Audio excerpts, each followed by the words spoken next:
liberty and justice for all.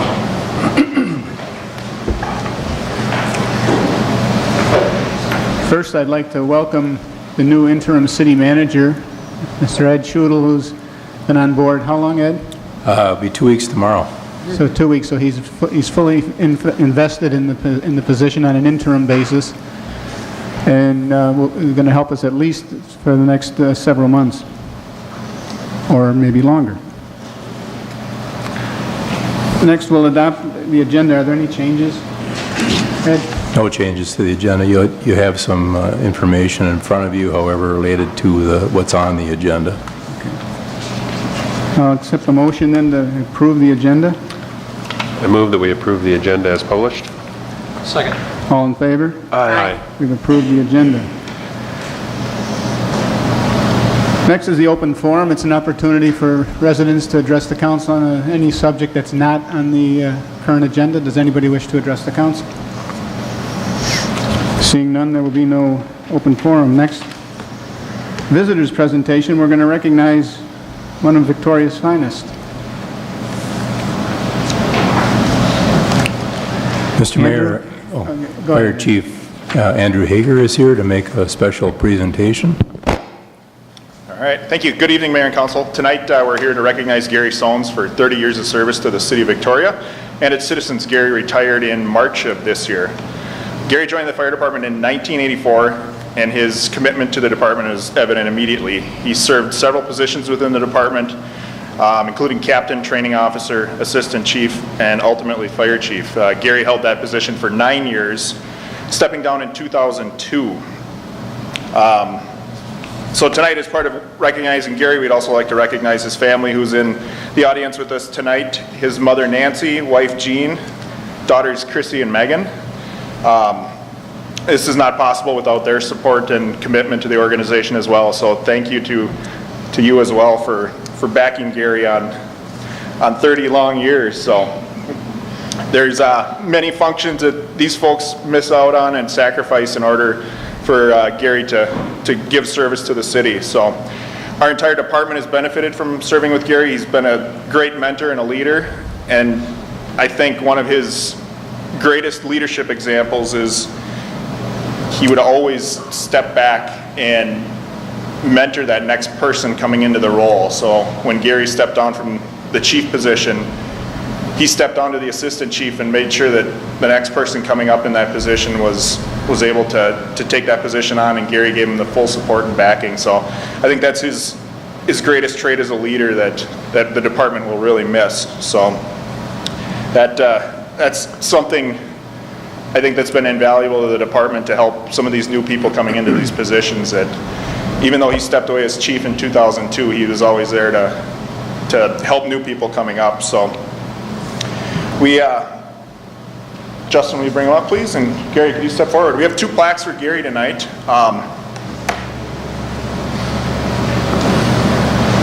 The first one is the shield that Gary wore on his helmet with his badge number, and it says, "In appreciation of Gary Sones for dedicated service to the Victoria Fire Department 1984 to 2014. So, congratulations.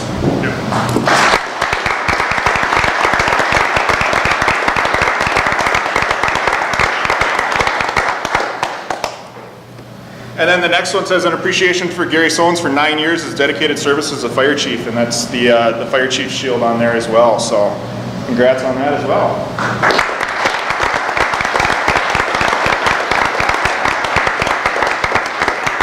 So Gary, thank you on behalf of the City of Victoria for your 30 years of service.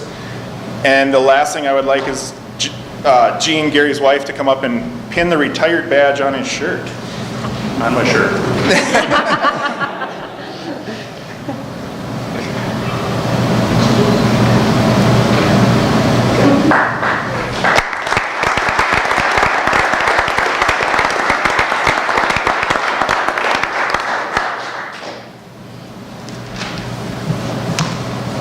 Well, Mr. Mayor and council members,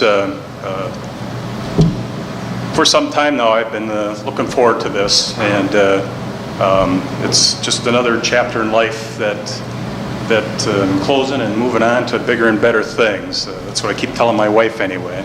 She's not looking forward to to me being around more often, but I told her you might see me less. But just talk about family history a little bit. Fire department's always been in my family. My father, as a child when I grew up, was on the fire department. He served for 27 years with the City of Victoria.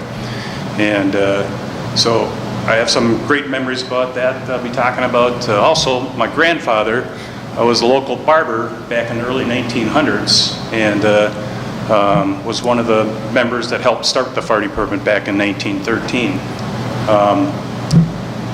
It's not unusual because every male back then was on the fire department, and if you came to one function a year, is my understanding, you were a member of the fire department. So it was a little bit different back then. When I read through the minutes, when you look through the minutes, back in the 30s and the 40s, it wasn't uncommon to see 50, 60 people at the general meeting, and closing out the meeting with a barrel of beer afterwards. They always had it in the end of the minutes. Throughout my career, I had, you always have somebody asking you guys, why did you join the fire department? And I told them because of family, that it was my father and my grandfather, and just childhood memories of coming around, climbing around the fire trucks. My dad would be working up at the fire station. I just had a lot of fun memories with that. The fire department fundraiser back then through the 60s and 70s was a schmelt fry. And that was a whole family affair when the guys would go up to bring back a big stock tank of schmelt to do for the fry. Many of us would get together, including the wives and the kids, and we would all get together, Mom, to clean schmelt. And many times it would be a 2-night affair till 2, 3 in the morning, starting at 4:30, 5 o'clock. Now that doesn't sound like fun, but it was. The guys back then made it fun, and we had a good time with it. Also, the summer picnics that they had back then, we always held them out at Lake Bavaria on Schneider Shores, where the firefighters held it, and I have some real great memories of that, of what the guys back then did, and that helped me draw to the fire department and serve, along with wanting to help the community. In my later years of being on the fire department, I've had a different response the last 5 years, and that's just talk about the family of fire. With all the gentlemen that you see here and the ladies that we have in the fire department and many of the other firefighters that I've met over the years with the different organizations I've been a part of, you develop a friendship that lasts forever. And I'm still in contact with many of those guys. These guys will always be in contact with. There's just, when you serve 30 years with members here, along with the retired guys that are standing behind me, their kids grow up with them. Their kids grow up with you. You go to their weddings, they come to your weddings. It's just a big, big family, along with the other firefighters from other towns. It isn't just the fire service with all the training that we do and the training that we do with going to in-house training, out-house training. It's the things that are done non-emergency with other towns. We had bowling set up against certain towns. Another town we had a softball team or game that we played every summer. Another team, another fire department, we had broomball that we played every year. It just goes on with a commitment to one another that we did and do, and to create that family and that atmosphere.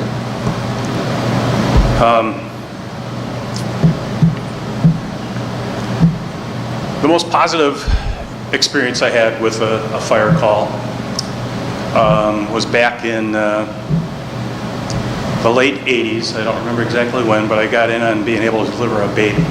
So that was really a neat experience. And I don't think anybody is here with me. Oh, Doug Jurg happened to be on that call with us. And I'm not going to tell you that I wasn't afraid. When we came in and we seen what was going on, that's the first time in maybe the 4 years that I've been on the department that I had fear at a call.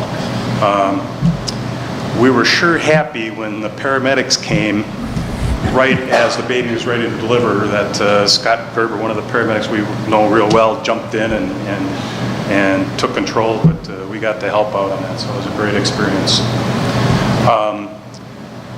Some of the more memorable and complicated and challenging fire calls we had was in 1998, and I got many gentlemen behind me that will remember this.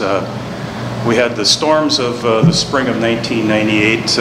One happened to be on Memorial Weekend on Friday night, May 22nd, and it's embedded me, I'll never forget it. We had a heck of a storm come through. We had 10 of us at the fire station that left their families and went up to the station to stand by. And when the storm passed, I had 2 crews go out to scan the town to see if there's anything going on, make sure everything was all right. Unbeknown to us, the 911 paging system had failed. It had gone down with the storm. And there happened to be a resident out in Deer Run that whose house was struck by lightning. They knew that something wasn't right. They got up just because of the impact. They went and checked things out. Didn't see anything. They thought everything was fine, went back to bed. Power was out in most of the neighborhood, so they thought that was just a normal thing that everybody was experiencing. Somewhere in the area of 20 minutes later, the gentleman got up again and seen a glow in his backyard. When further investigation, he found out his house was on fire. The lightning had struck his house. He tried frantically to call 911. The 911 system was overwhelmed with all the calls that was going on in the county. Every city in Carver County had some type of incidents or number of incidences from that storm that passed through. All of a sudden, we received a call at the fire station. There was 2 firefighters there, Tom Schmieg and myself. And I think, Tom, did you field the call or did I? I can't remember anymore back. Well, at any rate, we got told we had a house fire, and they gave us the address, and that they had been trying to call 911, wasn't able to get through. Our radios were working on the trucks because we were able to talk truck to truck. I have a firefighter behind me, Tom Walsh, that was one of the commanding officers that was on that truck. It was our rescue medical truck. They responded to the scene, and the roof was fully involved with fire when Tom arrived on the scene. Our engine responded shortly later with 5 other firefighters. So Tom had 8 firefighters to work with while a fully involved house fire. 2 of those firefighters were entry-level firefighters and not able to down an air pack, so the task for him was overwhelming at the time, and I still, to this date, can't imagine what was going through his mind. He called me up and told me, I need everybody. Get anybody here you can. Well, I wasn't able to. We were able to communicate with the county, but they could not dispatch anybody. So we had to start, between Tom Schmieg and I, making phone calls to area fire departments because we knew everybody was staffing their departments. And everybody had something going on. I was able to get through to each department, but I wasn't able to get any help. Tom, would you say it was about an hour later when we were finally able to get somebody to come to the call? I think Chaska was the first unit to come in. They came in with 3 firefighters on an engine. After that, I think Chan came with 2 firefighters, Excelsior with a couple firefighters, and a couple hours later, Eden Prairie came with an engine crew with 4 firefighters. So at that time, I was able to be there with Tom, and it wasn't a good experience for us and for the resident, obviously. Within a week later, we had another severe storm that came through. It happened to be on a Thursday afternoon when school was just getting out, the kids were coming home, and a hell of a storm came through. And that's the first time in Cities Victoria history that we had to open up an emergency operating center. And for 3 days, we operated an emergency operating center out of the fire station to mitigate the issues that came and took place to help assist the residents with the storm damage that occurred. So those are just a few of the good and the very difficult environments that over a career you get put in, and that many of these guys have experienced. I have to have special thanks to the officers that served with me in the past and that helped during my term as chief. And that's firefighter Doug Drigg, retired firefighter Doug Drigg, thank you. Firefighter Tom Walsh, who served many years with me. Firefighter Steve Schmieg, firefighter Tom Schmieg, firefighter Matt Weber, firefighter Tim Walsh, firefighter Steve Dahl, firefighter John Storms. All were in the officer corps with me throughout the years that I served chief, and I was proud to serve with them. We worked well together as a team and had a good atmosphere in the fire department, a good working relationship with all the members of the fire department, and for all the members back then, I was very proud to serve with them. To our current fire department members, our current staff, I enjoyed greatly working with them and look forward to visiting them when they're coming back from calls, being there to greet them. I have to thank also some firefighters that held positions that don't get recognized very often, and that's firefighter Doug Schmieg and firefighter Jeff Nordine. They're relief secretaries and had a very busy, they kept very busy, very active with helping that end of the fire service for us. My place of employment, Roberts Automatic Products. I can't tell you how fortunate I was to, or am, to work for a company like that. Through most of my career with them, we had over 100 people, 102, 103 people. So when somebody would have to leave, it was easy for them to make up and somebody being missing. So back at the time when I joined the fire department, and I talked to the president then that I wanted to run for chief and to get his approval and support for helping serve the city of Victoria and the commitment that it took. He stood by me all the way and he said, you need to do what you need to do. So it was great that to work for a family-owned business that supports the community like that. I'm not exaggerating when I tell you during my years as chief that I spent an hour and a half a day doing fire department work at work. And that's not counting fire calls, and I left for every fire call, I left work for coming to town. So I had great support from them and being able to do my job. My family. I can't put into words what it takes for a wife and family to be supportive, especially when you're a chief. It's just incredible the encouragement, the support that I got to be able to do what I did. My daughters, without any choice, had to help with a lot of parades, a lot of open houses, down in whatever type of paraphernalia we would grab for them to wear to entertain the kids that would come. So they had to have handed out hundreds of pounds of candy over the years with the different parades we've gotten to. And for my wife,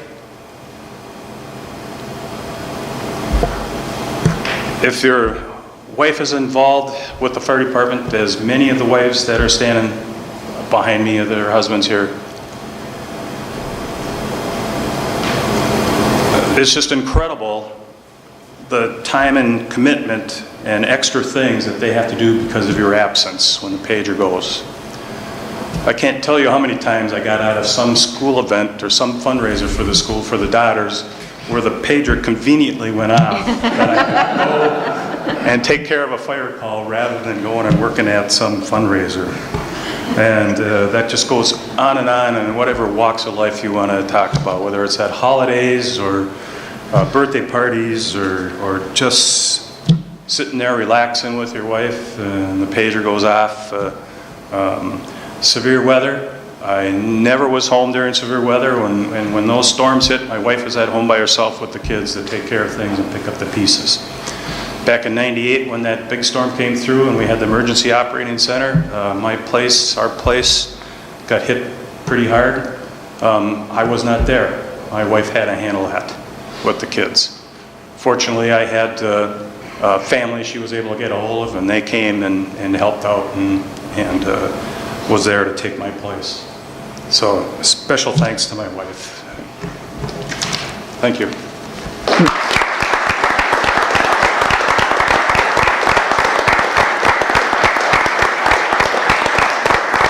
Gary, come up here. Let me just, I think we'd all like to shake your hand, but I think on behalf of the council and the residents of this city, thank you so much for your service. And to your comrades standing behind you, we take all too often for granted the work you do and minimally the time that you give up and the devotion you have to this city. And it's not a cliche, and when people like me are running from a building, you're prepared to run into it, and I can't imagine the courage it takes and the commitment. The city is deeply indebted to you all, and to certainly Gary for your 30 years of service. Thank you. Come on up and can we shake your hand, please?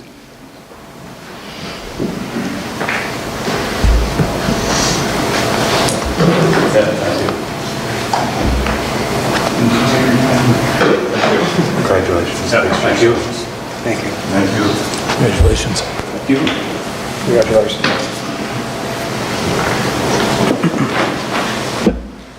And to the family, let me just echo what he said. We can only imagine how hard it's been and the sacrifices you all have made, so thank you to you for your service. Okay. We'll move along with the agenda.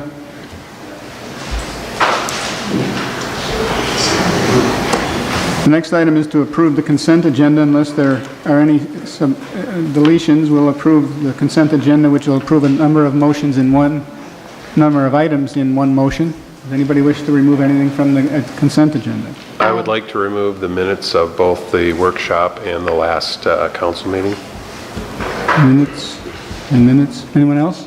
I agree with Councilmember Striegel. Okay, could we have a motion, please, to accept the amended consent agenda?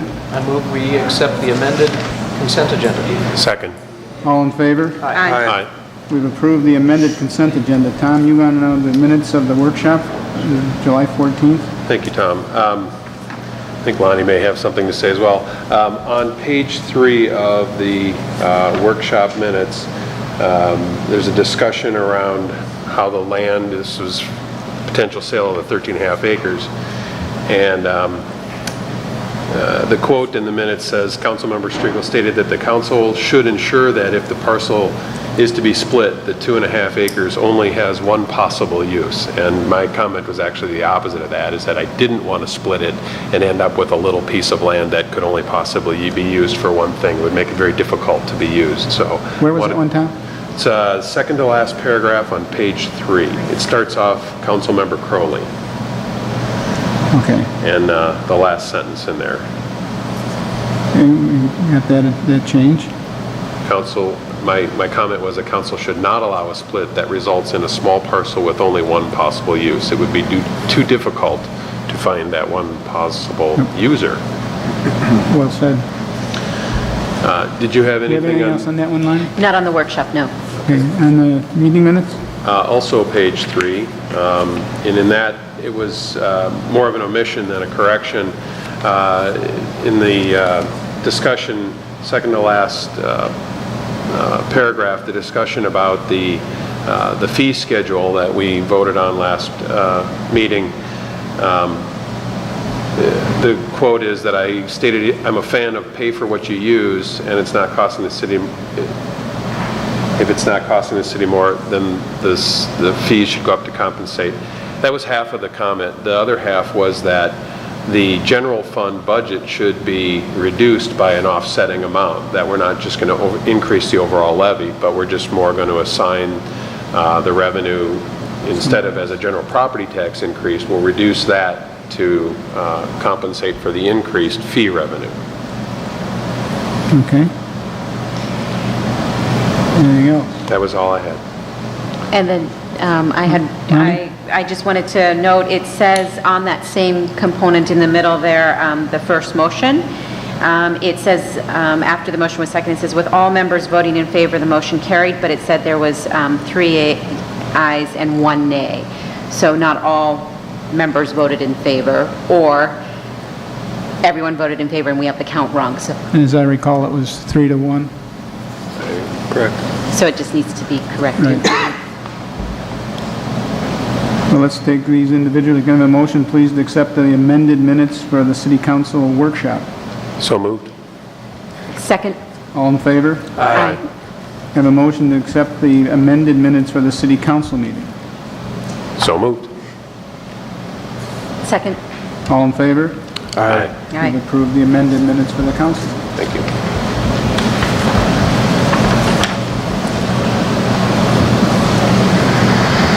Next, we'll move to the finance section. The claims roster of $190,000. I move that we approve the claims roster for City of Victoria on July 28, 2014, in the amount of $190,820.21. Second. All in favor? Aye. Aye. We've approved the payment of the bills. Next, in the finance section, we'll move to the budget update. Ed, do you want to lead that off?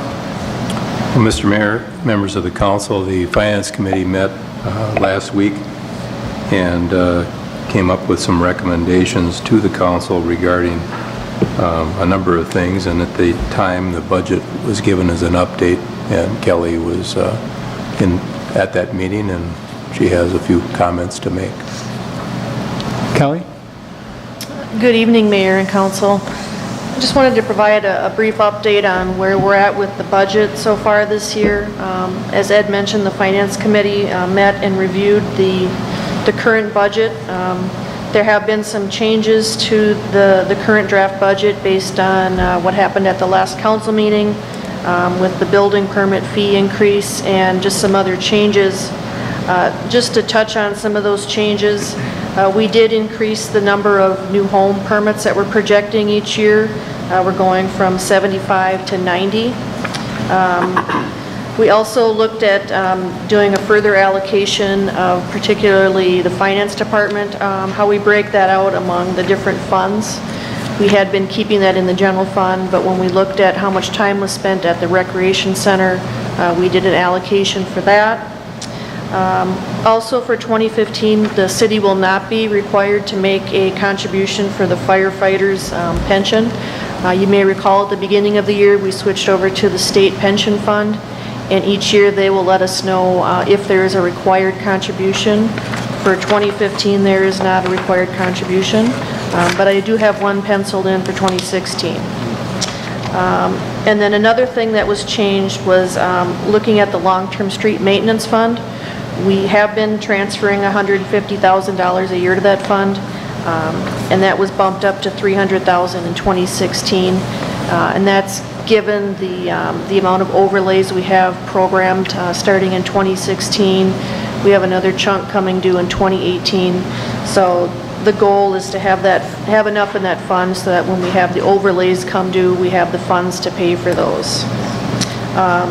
The net result of these changes is that the general fund levy has dropped from the projected $3,067,000 last month to $2,890,000 in the current budget.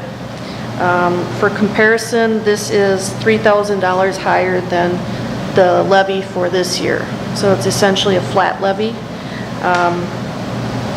And what this does for your median valued homeowner, if you factor in this budget, the increase in market value, which was about 14% for most homes, and the proposed new debt for City Hall, the tax rate would actually decrease from the current 37.9% to about 33.1%.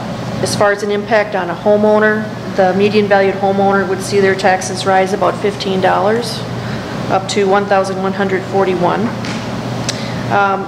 When we talked about this at the Finance Committee, we talked about this budget and that this budget keeps levels of service at their current levels. It doesn't increase, it doesn't decrease. This budget is based on maintaining current service levels.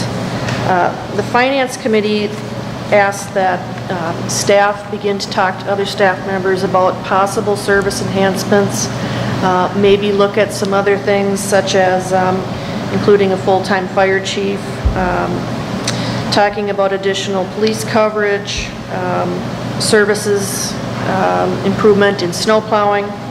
So staff will put out an email to the department heads just to ask them what are some things you could improve upon, what does it take, what are the costs. And the plan is that the Finance Committee would look at these ideas at the August 20th meeting and then present those to council for feedback in September. I also included a revised calendar in the packet. One of the new law changes this year was that the deadline for certifying a preliminary tax levy has been extended from September 15th to September 30th. So that gives us a little more time to refine our budget before we have to certify anything. It's important to remember that when we certify a preliminary levy, we cannot go any higher than that for our final levy, and oftentimes we do end up reducing our final levy when we do that in December. So the plan with the revised calendar would be that we'd have a council workshop on September 8th and then adopt a preliminary levy on September 22nd. So with that, I'd ask for any feedback or questions the council may have about the current budget, the service enhancements, and the budget calendar. Anybody have a comment? Joe? Yeah, thank you, Mr. Mayor. I guess the one thing that I'd like sooner than later is just that wish list of, just a one-sheeter that says, here's how much an extra police, extra 8 hours or whatever we want to do, but just something so we've got an idea of how much that's going to cost. And, we should probably start working on our firefighter situation if we're going to do anything there, but I'd rather have that sooner so we can be thinking about that before, so it's not a week before we've got September 30th and we've got to go through all these important things. So I'd rather have that wish list a little earlier than later, so then we can... I'm wondering if there isn't an opportunity here to take a more strategic look at things like this too. We are investing a tremendous amount this year in the city's infrastructure, and one of the things the way that I've tried to frame this is that we're basically taking a series of processes and moving them from one location to another, and the goal is to get those processes running in the new location as quickly as possible. The new location is going to allow us to enhance those processes in a number of different ways that we probably won't understand until we're there. So I guess I'm kind of cautious on a wish list at this time. I think it's important that we get the costs understood and what the wishes are, but I think they have to be analyzed at a strategic level once we get into the new facilities, because we're going to find things at that time that we wouldn't have thought of just now that being in those new facilities. And that now gives us an opportunity to take a more strategic look at what we need to do for the city, between 7,200 people and 15,000. What do we need to do in that time frame? And that's going to bring items on the wish list and more. We have 13 and a half acres that we would like to sell.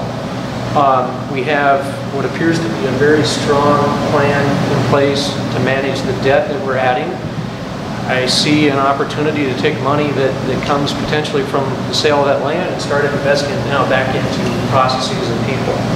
So I guess my recommendation would be to let's get the costs in order or understood as Councilmember Pavelko describes, but let's be very cautious and try to take a more strategic look as we get into the new facilities. Yeah, I almost wish we wouldn't use the word wish list, because it sounds whimsical in a way, and this certainly wasn't intended to, at the Finance Committee meeting, it wasn't intended to be, oh, what do you, now that we got everything covered from last year, what are we going to do this year? It was meant to be things like the full-time fire chief. We got to be serious about talking about that, at least in a more substantive way, improving the the police coverage. There are a number of things that I think need to be discussed, and the intent was to get them out on the table, at least as part of this budget process, not without any necessarily approving them, but let's get them out on the table. Now, Joe asked, could we get them earlier? We had planned to review them. You were going to get them at the Finance Committee on the 25th? Remind me of the time. I think the Finance Committee meeting is on the 20th. August 20th.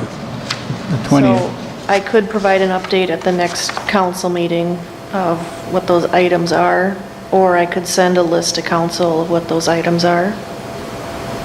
Joe, you brought it up. I guess if we feel that's enough time.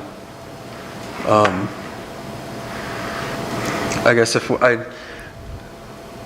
want to know kind of just the ballpark number so that we can, if we think that it's worth talking about, that we can say, yeah, let's spend some time and let's talk to the sheriff about, getting another guy out here, and let's. Well, let me just take a stab. As soon as you get the list put together, Sure. when the numbers want it, distribute it to the council via email. Okay, I can do that. And then at least we'll be prepared to address it when we Yeah. come face to face. And I guess I'm not worried so much about equipment and that kind of stuff, but the essentials of, police and fire and. Yeah, the more, as Jim's point, the more strategic Yeah. kinds of things. Anything else? Okay. Do we need to approve anything there? You just need a recommendation, right? You're looking for a suggestion or for advice, direction and feedback. Yep. Do you have it? I think I have it. Okay. All right, there are no donations. There is a public hearing, but it's not in this, it's a little out of sequence. We're going to have it, talk about it in just a second. But we're going to talk about the redevelopment plan in the project area, and this is going to be a little bit confusing, so everybody needs to be a little patient because we're dealing with a fairly complex financing structure that involves a variety of different players, and we're going to go through the agenda statements, hopefully in order and with some care. But before we start, I asked Bob if we could get a bit of an education on, just at a very high level, of the players involved and the kind of the organizational structure that we're talking about. So, Bob, did you want to? Well, Mayor and Council, we've got Jenny Bolton from my office who is serving as bond counsel on this, and we've got at least one, if not two others in the room that are more knowledgeable than me, so maybe I'm going to pass it off. A frank admission by I'm an our expert at attorney. passing it off to my colleague Jenny, who can tee this up. And I guess unless I invite council members to chime in, but what I was hoping what you could do is EDA help, leasehold interest, some of the key, basically the key structure and how this will all come together. And then we're going to use that as a backdrop to kind of go through the agenda statements. Right. Good evening, Mr. Mayor, members of the council. I'm Jenny Bolton from Kennedy and Graven, the city's bond counsel. Tonight, the EDA and the council are being asked to consider establishing a redevelopment project area and adopt a plan for that redevelopment project area. So the EDA is the Economic Development Authority of the city. It is a separate legal entity. It has powers that include economic development as well as housing and redevelopment. So the powers that are being exercised as part of establishing this project area include those redevelopment powers. The plan describes the kind of the overall plan for redevelopment, which includes the removal of this building as well as the house that was on the adjacent property, and the combining of those sites to make way for commercial development in the city's central business district, as well as establishing the city hall on a new site that makes way for this central business district redevelopment. It also helps stimulate an adjacent commercial development next to the new city hall site. So this plan describes the project area, including the city's central business district and the site of the new city hall. And then the plan just describes kind of the basis for undertaking that project.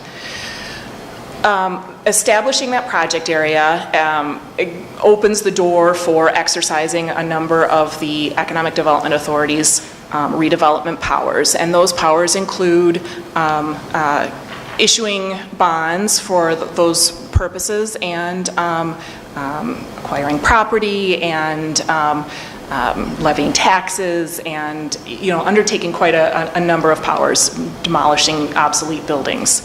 And so the EDA then becomes the operating entity in connection with this financing. The EDA will issue the bonds and loan the proceeds of those bonds or make those proceeds available to the city to build the City Hall facility. And the City will then lease that building from the EDA. So the EDA will be the owner of the building and lease that to the city, and will finance that construction with the issuance of bonds. And just for the record, the EDA is us. The members of the city council also act as the board of the EDA, that's right.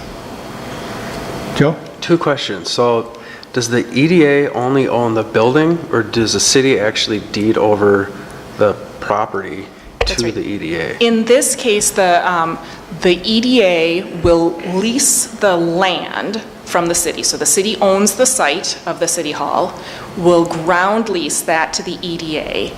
The EDA will, as part of the lease, sublease that land back to the city, and that the building will be located on the land that is leased. And typically those, the ground lease will last some period of time beyond, just to give some comfort, beyond the term of the building lease, so that you've got the land for as long as you're financing the building. Okay, and then my second question is are there other instances where there's actual citizens who sit on the EDA, or is it traditionally just the city council members sitting on that board? That is not an uncommon thing for the city council to also act as the board of the EDA. That can be, that's really up to the city to decide, the city and the EDA, when the EDA is established. So we see it both ways. I'd say quite a lot of the cities I work with, it's the same members, but we see both. Anyone else? All right, now the fun starts. We've got essentially 3 resolutions that we have to approve. One is the EDA approving a redevelopment project plan. Then there's the City Council will approve Resolution 1458, the EDA environmental plan, redevelopment plan. First the EDA approves it, then the city approves it. And then we go back to the EDA and they'll approve the underwriter, deal with the financing. So did I get right so far? You did, Mayor. The only added procedural step there is you also have opened a public hearing, which is statutorily required, and as part of the 2 agenda items, you've got 8 and 9, you're going to reopen that hearing, take input, and then I believe the plan is to close that hearing.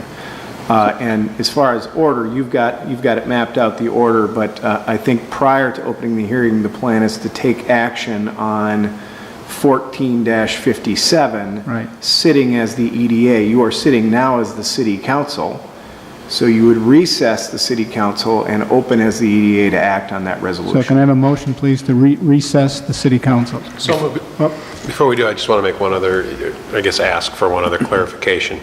The lease of the building from the EDA is a lease to purchase, so that at the end of the lease and the bond payments being complete, the ownership of the building and the land becomes that of the City of Victoria. That is correct. The lease payments match the financing, the bond payments. And once the bonds are paid off, the city takes title to the building. Now, that can actually be exercised earlier than the term of the lease, simply by notifying the EDA of the city's intent to acquire the building and then providing funds sufficient to pay off the EDA's bonds. Thank you. All set? So we have a motion on the floor for the city council to go into recess. I think Jim was going to make a second. I said so moved. So moved. Is there a second? Second. All in favor? Aye. We are now in recess. Now we need to convene the EDA, the Economic Development Authority. Can I have a motion, please, to convene that group? So moved.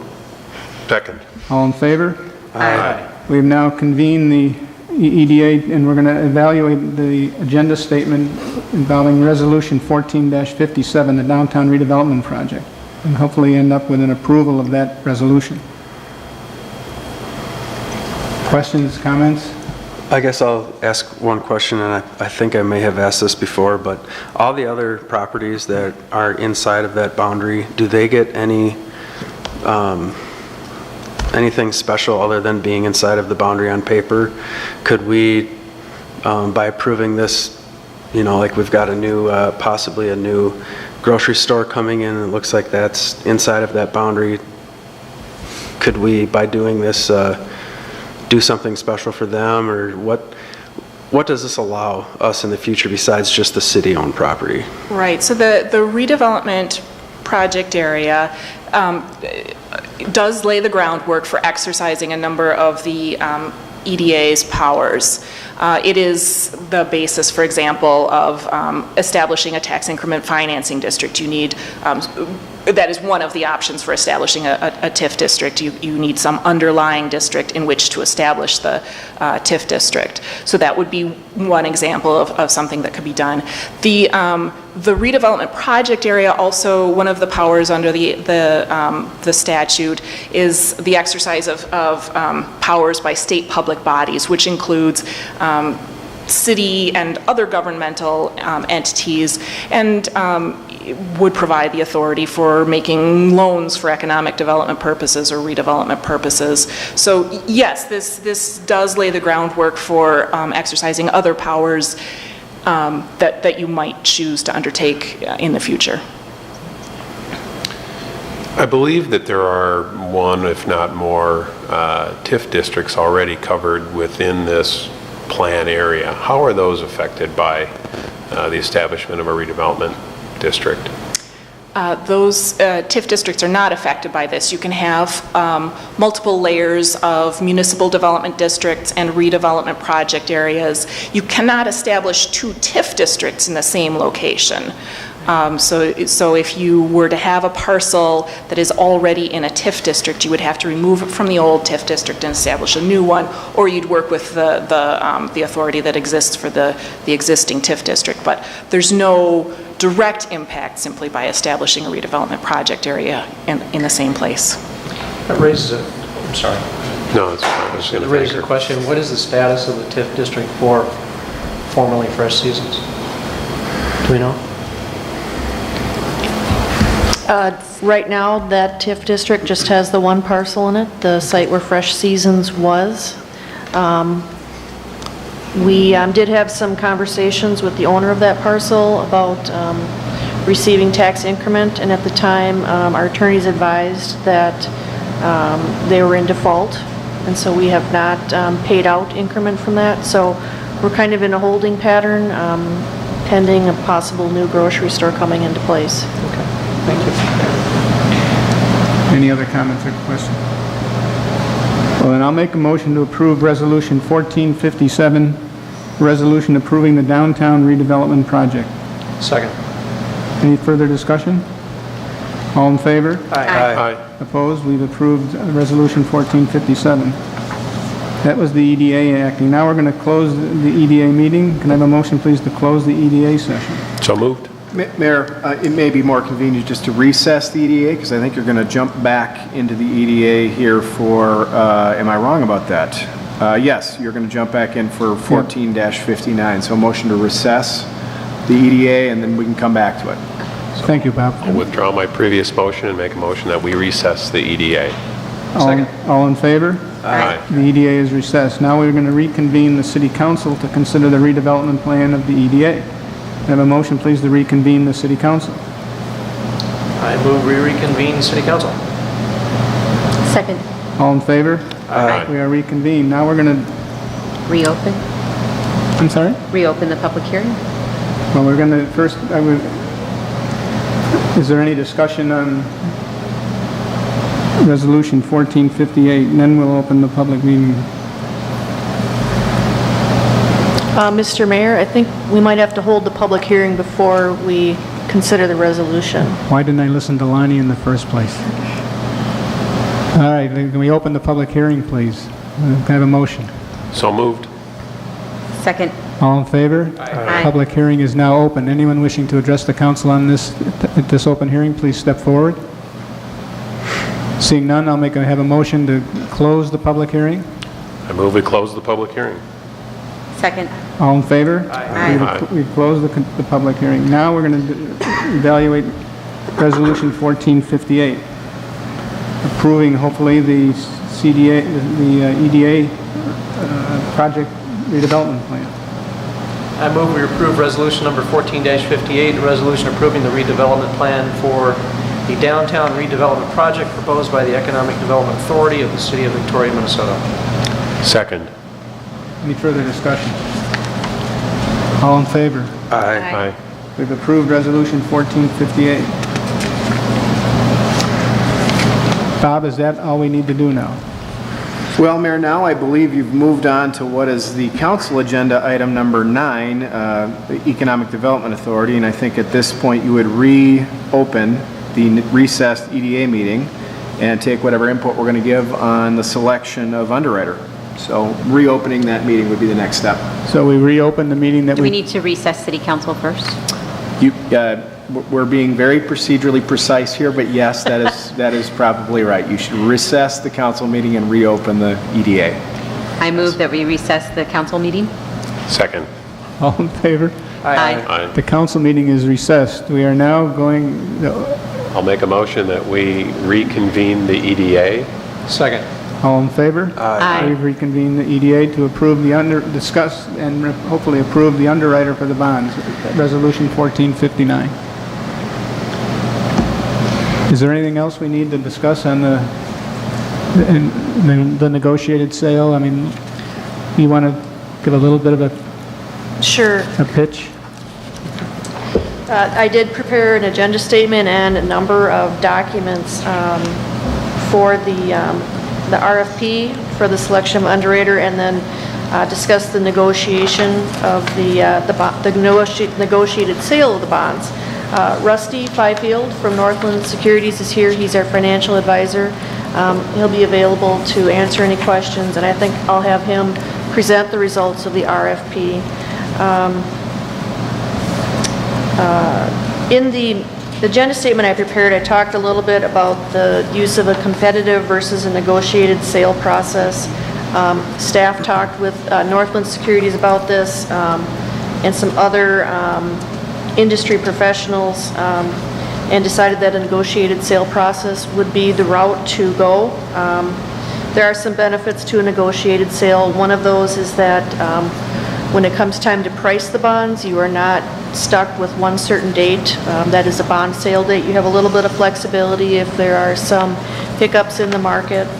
The other thing is it allows you to tell your story a little bit to the people that are interested in the bonds. And then in looking at other communities, negotiated sales are more common when there are annual appropriations and lease revenue bonds. So Northland Securities did prepare an RFP for an underwriter, and I will have Rusty go over the results of that RFP and answer any questions you might have about the process. Rusty, welcome. Good evening. It's nice to be back with you. Kelly did a fine job with the agenda statement. It really, I thought, reviewed nicely where we're at in this transaction. At your request, we requested proposals from interested in underwriting firms to serve as your underwriter on this project. We distributed 12. We got 3 back. We got back from Edward Jones, Robert W. Baird, and Piper Jaffray. All very competitive proposals. You got 3 very fine underwriting proposals. There were things that we liked about all of them. There is a summary of a memorandum and a summary of that was in your council's, in your agenda statement that really explains how we went through the process of comparing them. We met with the Finance Committee, reviewed the pros and the cons of each one, and the Finance Committee unanimously recommended Edward Jones to be the underwriter on this project. We completely concur with that decision. Not only did they present, I think, the best overall economic package, and I'm happy to talk with you about why we think that, they clearly have demonstrated the capacity and understanding of this type of debt, and I think they will be able to deliver what it is that they put on in their proposal. So what's before you tonight is a resolution that would approve the selection of Edward Jones as the underwriter, authorize us to work with staff and negotiate the sale of the bonds. To my great satisfaction, we're able to keep on the same schedule that we've had as the form of financing and the form of undertaking the financing has bounced around a little bit over the last couple of months, but we're still on target to price at the end of August and close in September. You want to comment on Edward Jones, the local connection? Well, certainly one of the things that Edward Jones touted in his proposal was its interest in soliciting investors from their local clientele in Victoria and the surrounds, and I think they're really excited about telling a story that goes along with these bonds and trying to get as much local interest in these investors as they can. That's certainly one of Jones's fortes, is the retail investor. They've got a very strong retail investment base, and if you go back and look at some of the past transactions like this that they have done a good job of marketing this to retail investors as opposed to community banks or other institutional investors. They'll certainly have to do some of that, but that's certainly one of the things that they are keenly interested in doing. Just one other aspect about it I'd point out, in addition to kind of the overall interest rate underwriter's discount that went into this, one of the things that I think worked strongly in the Jones proposal was the clearly shortest window to be able to refinance these bonds. So this gives you much more flexibility than any of the other proposals on being able to refinance these bonds in the future should interest rate conditions warrant doing that, and that gives you a greater window for reducing the cost of the debt out into the future. I think one of the other factors that impressed the Finance Committee was the 5-year call window. You want to comment on that? That's the provision for being able to refinance. The bonds can be called in 5 years, and I think the shortest of the other proposals was 7 years. So you're picking up 2 additional years that you have the option to refinance, which, as I said, creates a far greater window of opportunity to refinance for savings. Anyone have any questions or comments for Rusty? I move we approve Resolution 14-59, resolution selecting an underwriter and authorizing the negotiation of the sale of lease revenue and limited tax bonds, Series 2014A. Second. Any further discussion? Do we want to specifically name Edward Jones as the selected underwriter as part of the motion? I thought they were So amended. It just says an underwriter is the... Now, the resolution, be it further resolved, the Board of Commissioners of the EDA step to negotiate the sale of lease revenue bonds to Edward Jones. One of the whereas clauses does list Edward Jones. It would be the 4th whereas clause down in the resolution. Yeah, it does halfway down the page. This is Edward Jones, whereas. Finance Committee is that Edward Jones be selected as the underwriter for the bonds. Okay. Great. And we have a second, right? We have a second. Any other discussion? All in favor? Aye. Opposed? We've approved Edward Jones as the underwriter for our negotiated sale. Just to let you know, the bond offering document and draft is circulating this week. We'll be submitting our application to the bond rating agency, getting the bond rating secured, and I think we're well on track to bringing this back to you and according to schedule in the end of August. Now we need to have a motion to close the EDA meeting and reconvene the city council meeting. So moved. Do we need to separate that into two separate motions? Second. All in favor? Aye. We're back in business as the city council. Now we'll move to the City Hall Library Change Order Number 1. Agenda Statement 14-123.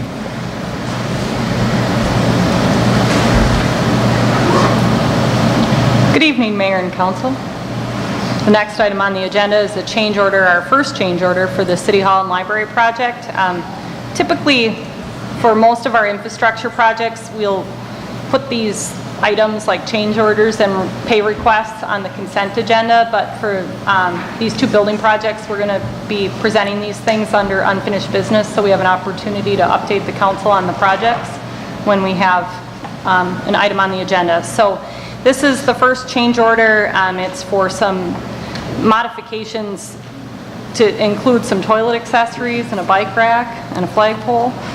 But then the larger portion of the change order was for some structural changes to the foundation system design. So the net increase is $14,658, and there's also an extension in the contract duration by 10 days.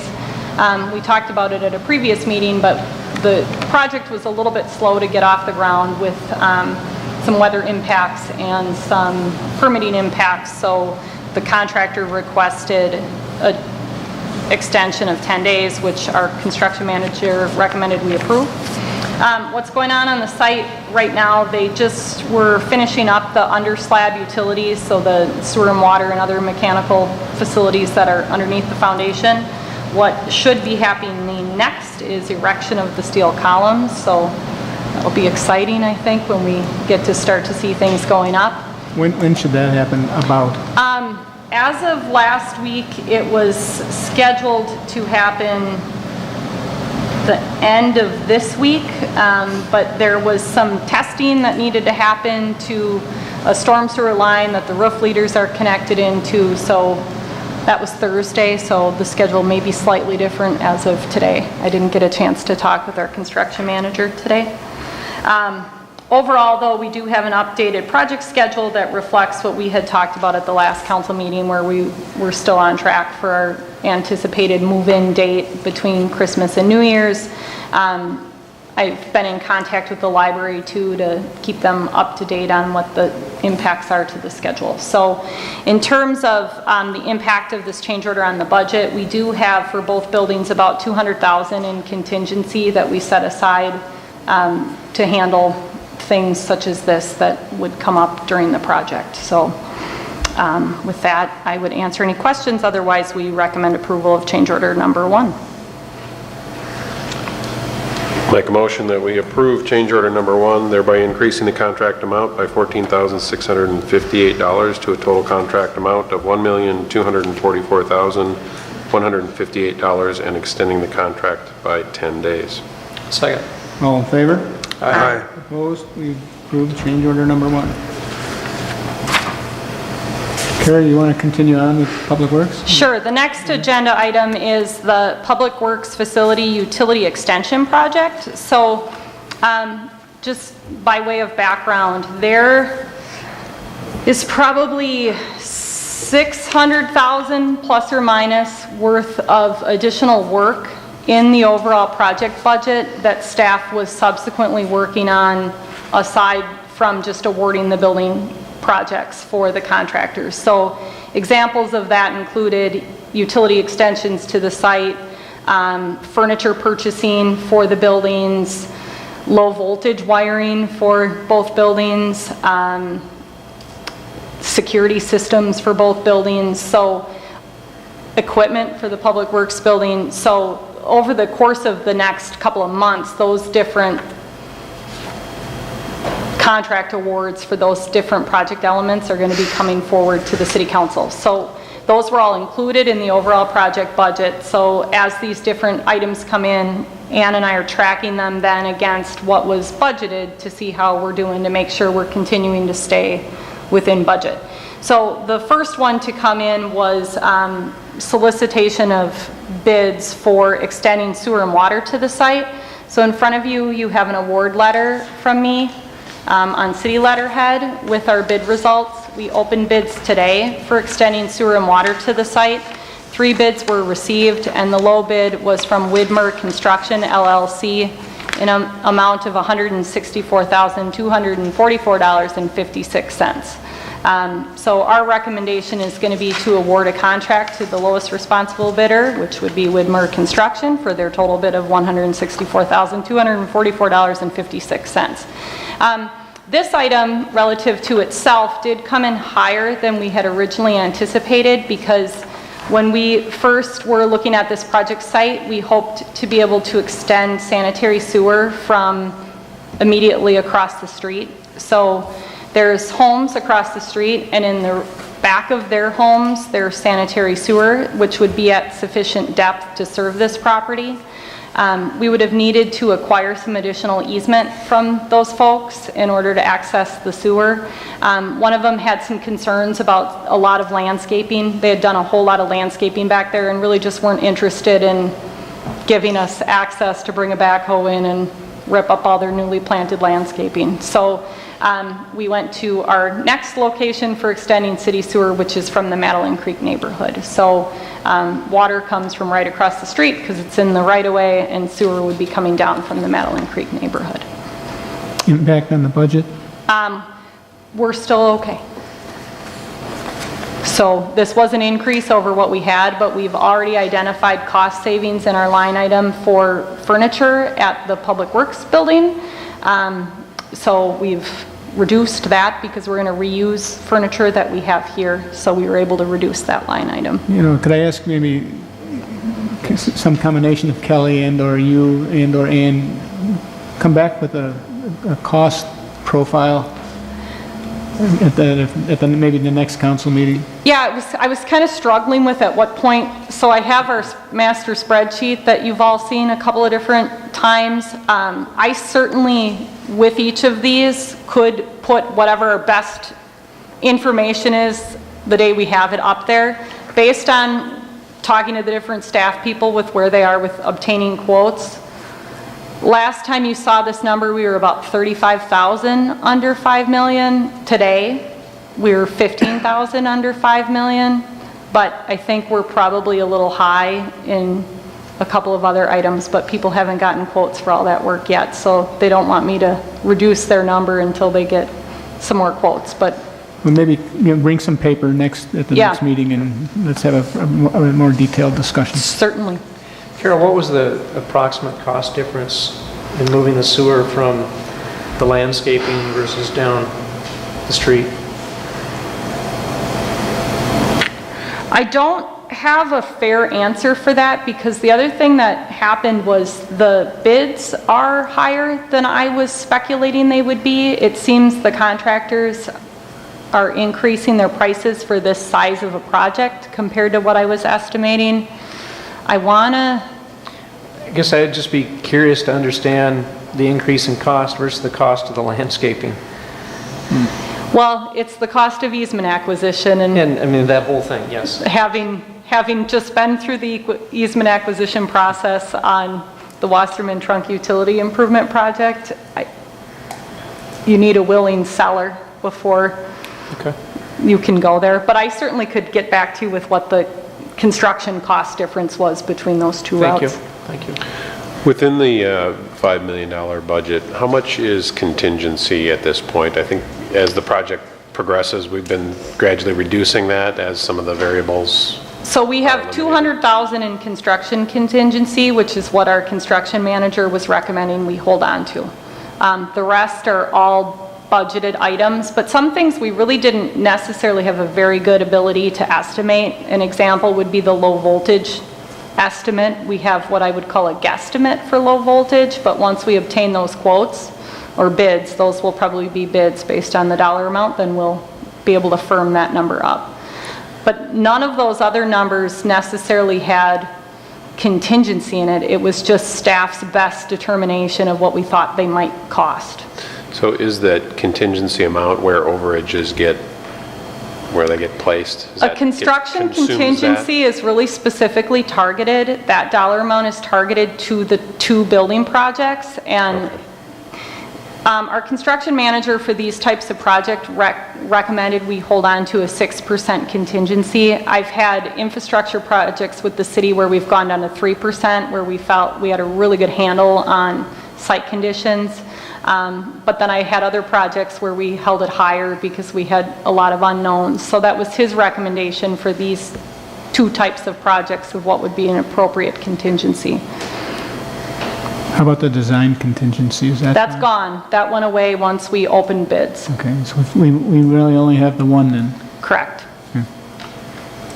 But we are, like I said, the three of us are working pretty closely. Kelly sends me her spreadsheet of all the costs to date, and Ann and I are then touching base with the different staff people who are working on things like furniture, which Jess is doing a fabulous job of figuring out ways to repurpose furniture that we have so that we aren't replacing things that are in good shape, but then also making cost-effective decisions of what we purchase. So maybe next council meeting, a more financially focused profile of actual to budget. Yep. Thank you. Well, I'll make a motion to approve resolution, I think it's 1460, a resolution accepting bids and awarding the contract for the Public Works Facility Utility Extension Project to Widmer.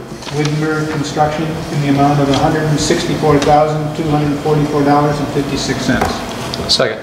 All in favor? Aye. Opposed? We've approved that. Public Works, agenda statement 14125. Good evening, Mayor and Council. Kind of to tag on with what Kara was discussing, there are certain things that, services and goods that we need to purchase that were outside of the bidding documents. For an example, is actually the electrical and the power that comes in, center point energy for the gas, telephone lines, so we're all working independently or outside the contract for those types of services. And then also some of the internal components for the building that were identified in the overall project budget, but I'll be coming forward with those as we obtain quotes on them. All the items are generally quotable, from tire changers to pressure washers, those kind of things that are going in the building. So this agenda item, the first one is to bring three-phase power into the building at a cost of $34,281.50. The purchase of a crane and hoist system, that's to perform work on our vehicles, to install our wings on trucks. It's a really important safety feature that we do not have existing today. And the low quote on that was from Midwest Overhead Crane for $26,166. And then fuel tanks and pumps that we will share with the fire department, and I suspect building inspections. I missed them in my memo, but any of the other city vehicles will be part of that too. And the low quote there was from United Farmers Co-op for a cost of $12,580. And staff is recommending the purchase of all of those. And it is within the project budget, so. I recommend we approve agenda statement number 14-125 as recommended by staff. I'll second it. Any discussion? I have a couple questions. Ann, I think you're probably the best person to speak to these, so I'll just keep going that way. These sound like additions, new equipment that we don't have in place in our current facilities. Is that correct? The overhead hoist, specifically the fuel island, that type of thing? We do have a fuel island at our existing facility. It's a rented tank. So these will actually be purchased tanks. But the rest of the equipment we do not have. So the kind of follow-on, and this dovetails a little bit with what Councilmember Crowley was talking about before in terms of processes and optimization, and I guess my question is, do we anticipate that these investments are going to improve the efficiency, the processes, the way the work gets done, and maybe allow us to insource some work that previously we've had to contract or, get done on the outside? And will we be able to kind of identify savings related to that? The only item, and the three-phase power obviously is something that we've got to have, so there's, that is not a option. The crane and hoist system, yes, will improve our efficiencies in our ability to maintain vehicles. Also, one of the things that we're doing now with installing our plows, we use a Bobcat and a person to come in and hoist a 2,000-pound plow. It's just not a very safe manner in which to do that, but it will increase our efficiencies and in some of the small jobs that we currently do that we don't have that capability to do now. Thank you. Anything else? We have a motion with a second. Any further discussion? All in favor? Aye.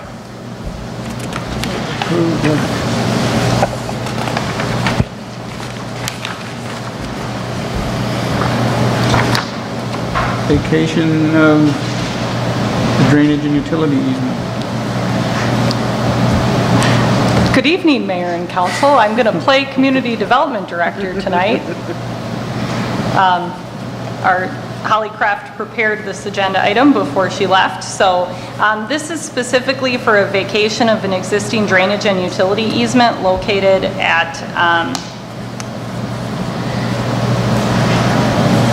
1600 Arboretum Boulevard, as requested from the property owner. The existing easement was created in 1976 and sort of severs the northern part of the property. So the property owner would like to make some additional improvements on the property, but can't do that over this existing easement that we don't use. So we're recommending approval of the vacation because we don't need the easement. I'll make a motion to approve Resolution 1461, a resolution approving vacation of a drainage and utility easement located at 1600 Arboretum Boulevard, as requested by JHL Properties LLC. Second. Any further discussion? One quick question. Okay. You go ahead. Go ahead. Just a question, do we have any idea what the plans are for improvement?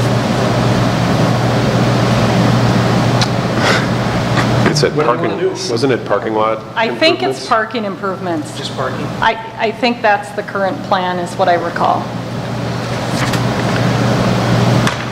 Expansion. But I do think they're talking about future, because she has in here future expansion, and I do think they're looking at whether or not they want to expand the building at all. But I'm not 100% confident in that. Is that building the old schoolhouse Schoolhouse. building? Is Yeah. that what that is? Yep, The one next to it. next to Klein Bank. Joe? Just one quick question. I don't know why this pops into my mind, but I had thought that at one time there was supposed to be a road going through there. Is that not the case? In the downtown master plan, there's the idea of extending commercial and connecting it to Quamaqlet, but that would occur north of this property. Okay, so by getting rid of this easement won't affect No, any future road? correct.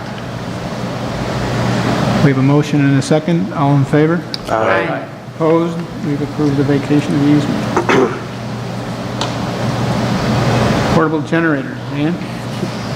Mr. Mayor, City Council, the Public Works Department, we have 2 portable generators, and one of them recently died on us.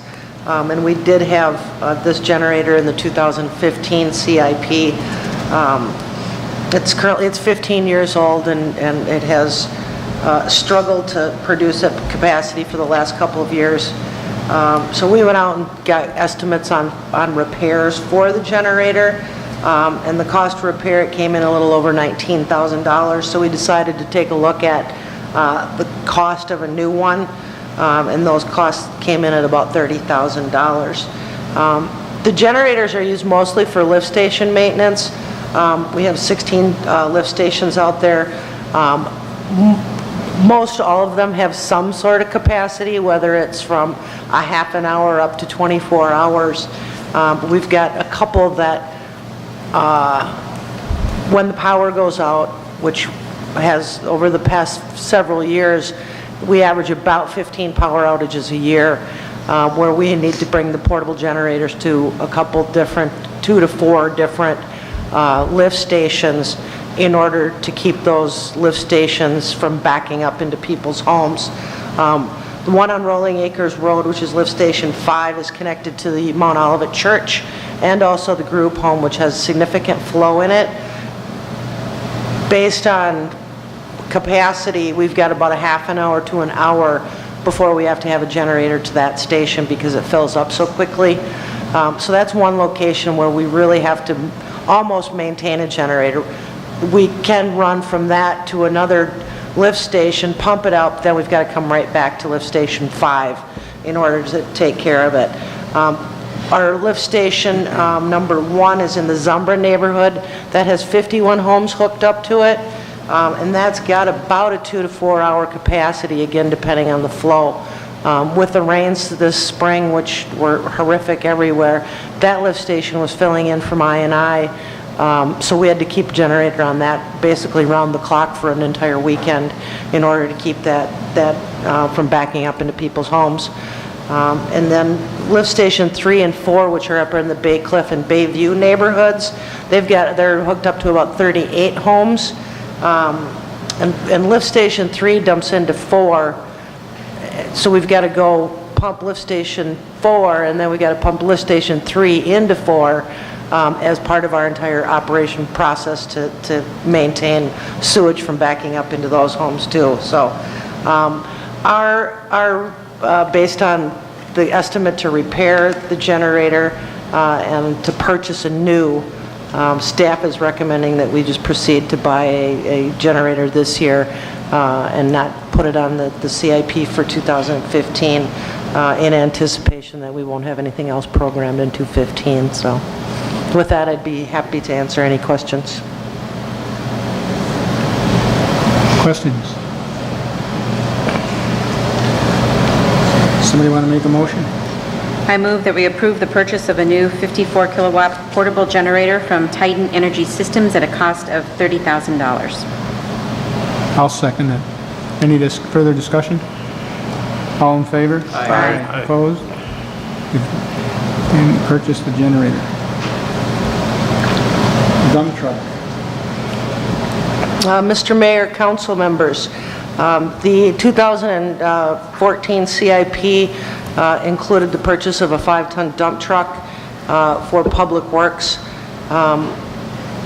We went out and solicited state quotes or state bids for the purchase of the truck, and that is what is in the packet this evening for total costs. Our current fleet consists of 3 dump trucks, large dump trucks, which in turn is for 3 routes, plow routes in the community.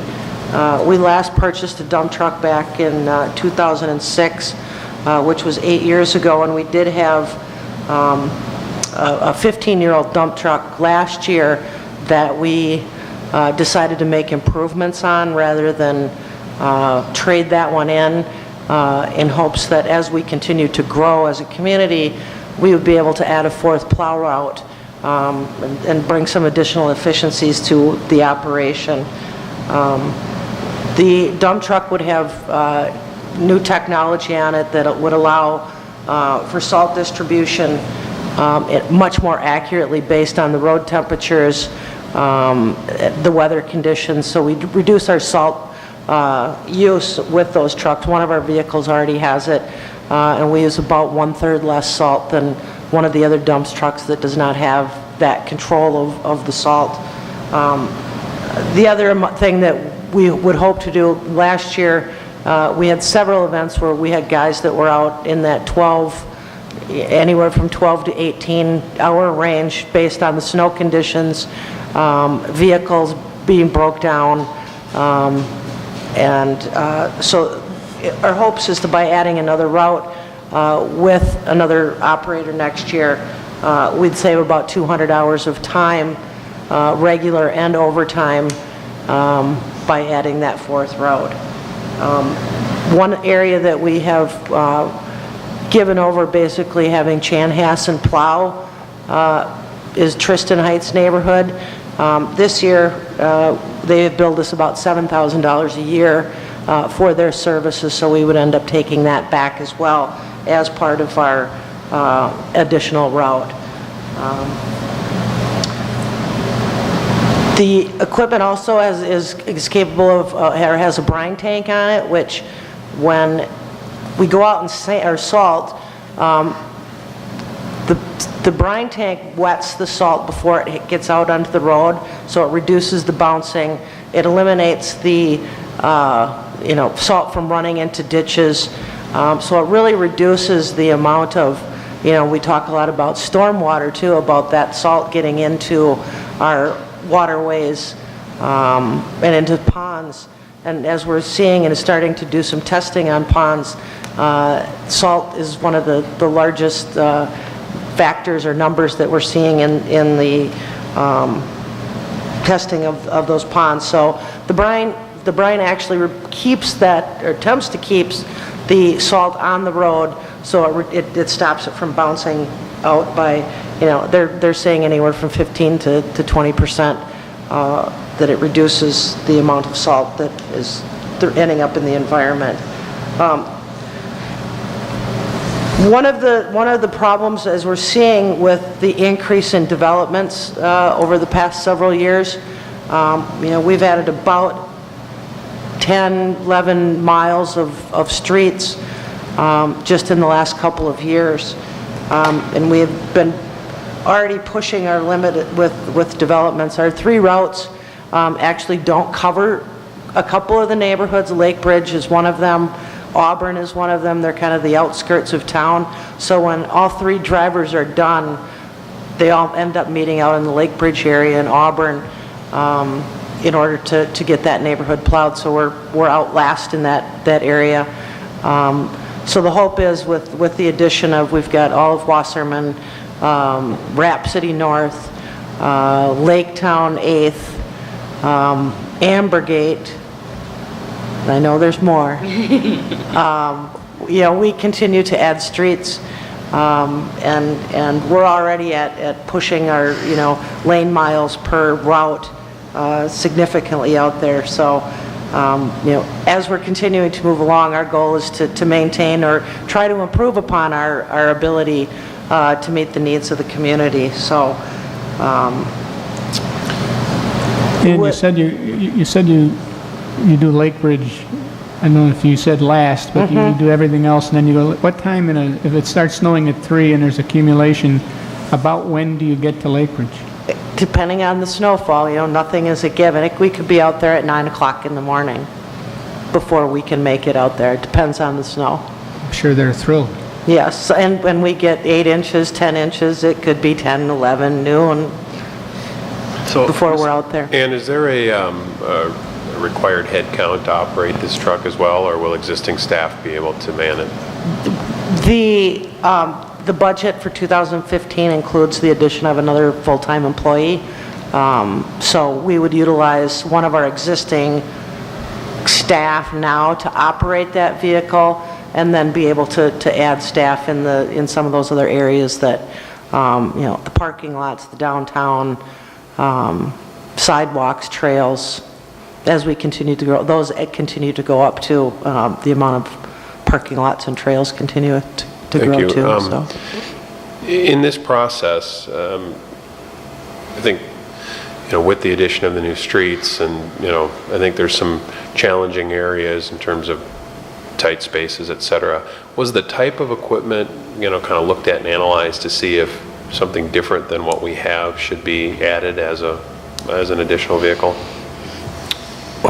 We try to do the main routes. With our 3 existing routes today, we try to hit, all of those, most of the streets one time through with the big truck, and then we bring the pickups in to do some of those smaller, tighter areas with the cul-de-sacs, So then we can utilize the larger trucks too for some of the wide open parking spaces, the rec center, fire station. We'll utilize both, depending upon the equipment we have and the type of snow, but they're always analyzing what and how to do something better with the equipment that we have, but this one will be similar to what we have, the other three? yes. Okay, thank you. Yes.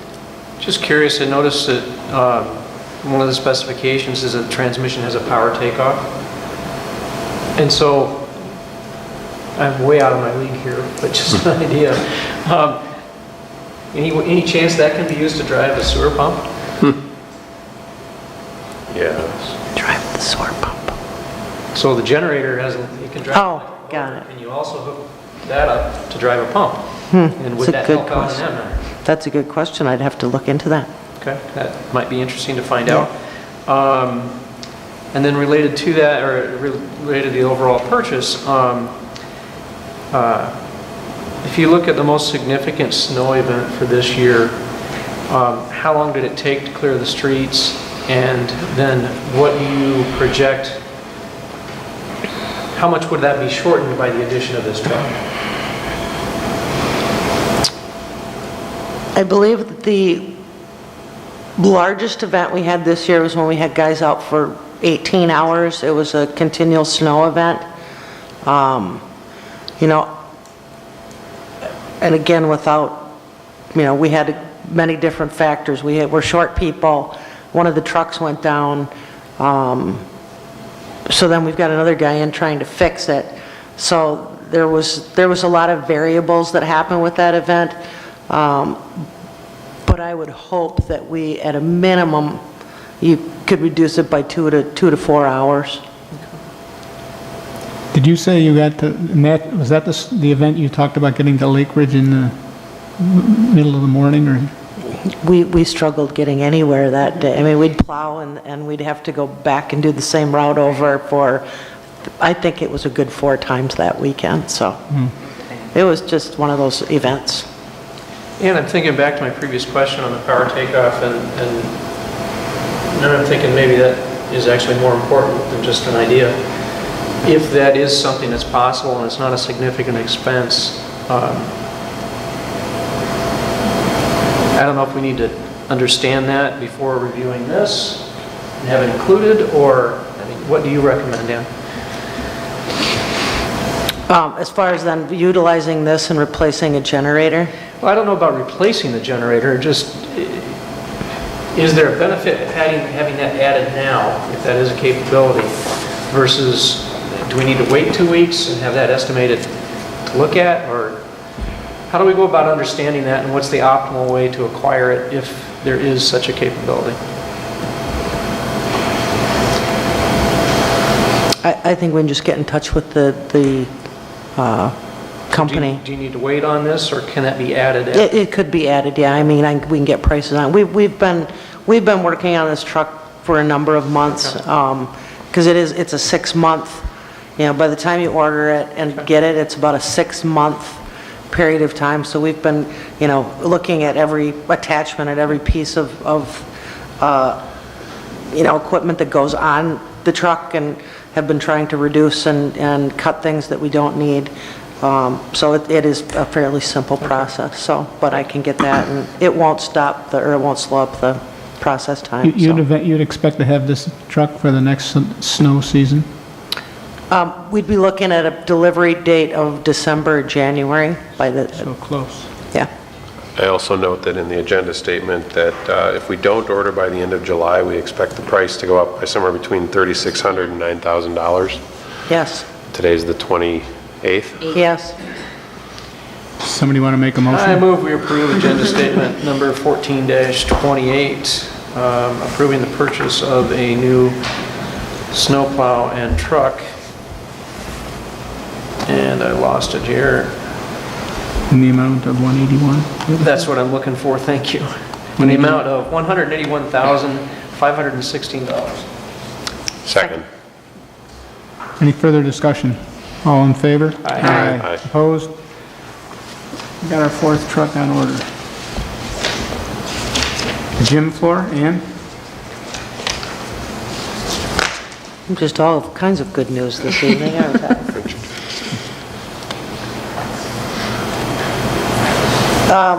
Earlier this year, we were going to do a buff and a refinish of the gym floor. The past year, I've noticed quite a bit of peeling on the floor, so when the company that came in to do that buff and refinish basically stopped in mid-process and said, you need to really redo the floor because you're getting down to bare wood now. So I went out and solicited quotes for a complete sanding of the floor. And then what they do is they come in and they basically sand off everything on the floor, add a coat, paint the lines for the courts, come back in and refinish with 2 more coats of paint.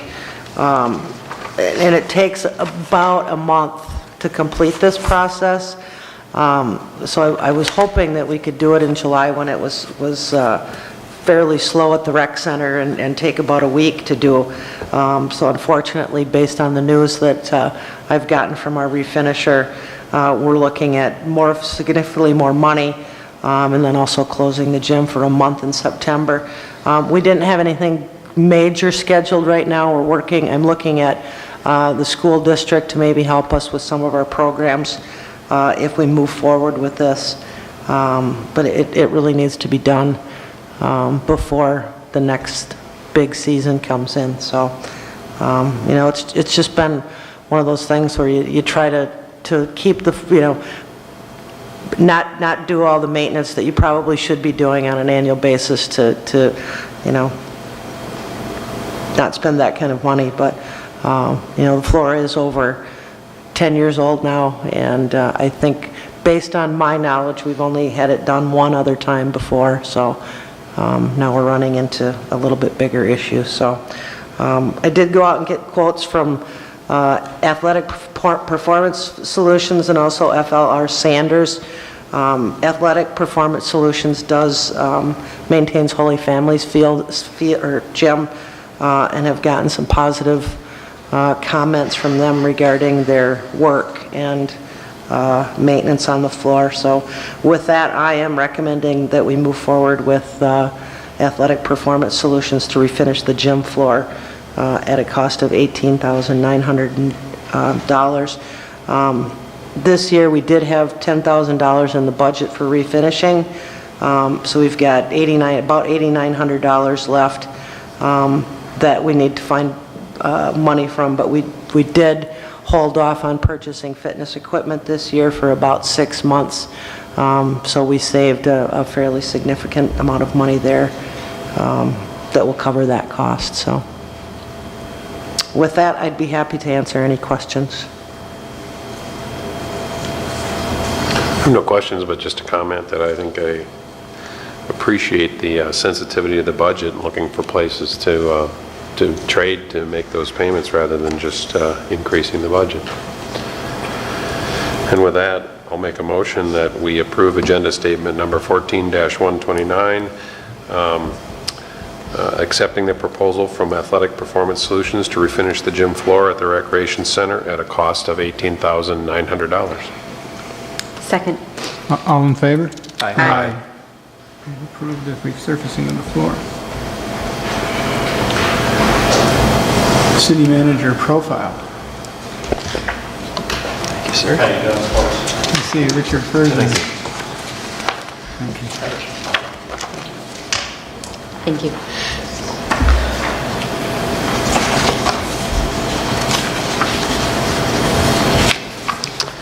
Mr. Mayor, Council, tonight we're looking to approve the profile, which includes also establishing the calendar for the hiring process and identifying making sure that the story that is presented to you today is the one that you want to put forward to potential candidates. Couple of things I did hear from a couple of you, and Mr. Crowley, the changes, the last ones I had already sent this over, so I'm happy to accommodate. I think they're reasonable. I'll talk about those in a second. A few of the things from the copy that you received earlier, a couple of them earlier today. The second one the second copy is the one you see printed here in front of you. A couple of things that I want to say about the profile. The profile is used as a tool, a recruiting tool, first to identify what the community is. So we're trying to introduce an individual who may not be familiar with Victoria as to the highlights of the community. What is it about this community that makes it special? What are the issues that we're dealing with? What are some of the plans that we have for the future? And what are the characteristics of the individual we're looking for? So what I tried to do is tell a little bit of Victoria's story, where we're at, kind of what's our DNA a little bit, and then take the ideas that were expressed by you through individual interviews and through the ideal candidate survey that you did online, that 3 of you did online, mesh those into a document that boils it down to what you see here today. I also talked to many of the staff, and some of their reflections as well, as you can see, are evident in the profile. So what I would like to do is welcome any comments, or if you have suggested changes to the profile. This is your document, it's not mine. And I will say as well, I'd like to add, this is not necessarily a job description.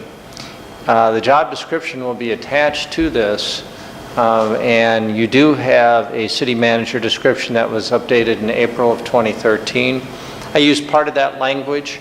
It's been abbreviated and tightened up a little bit and put into the document.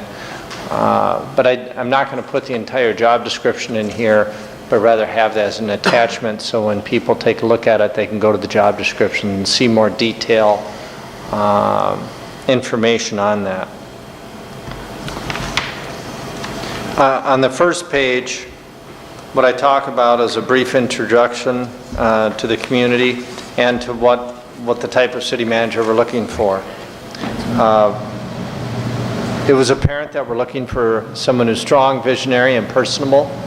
We want that person to be show leadership traits and to be and the word inspirational.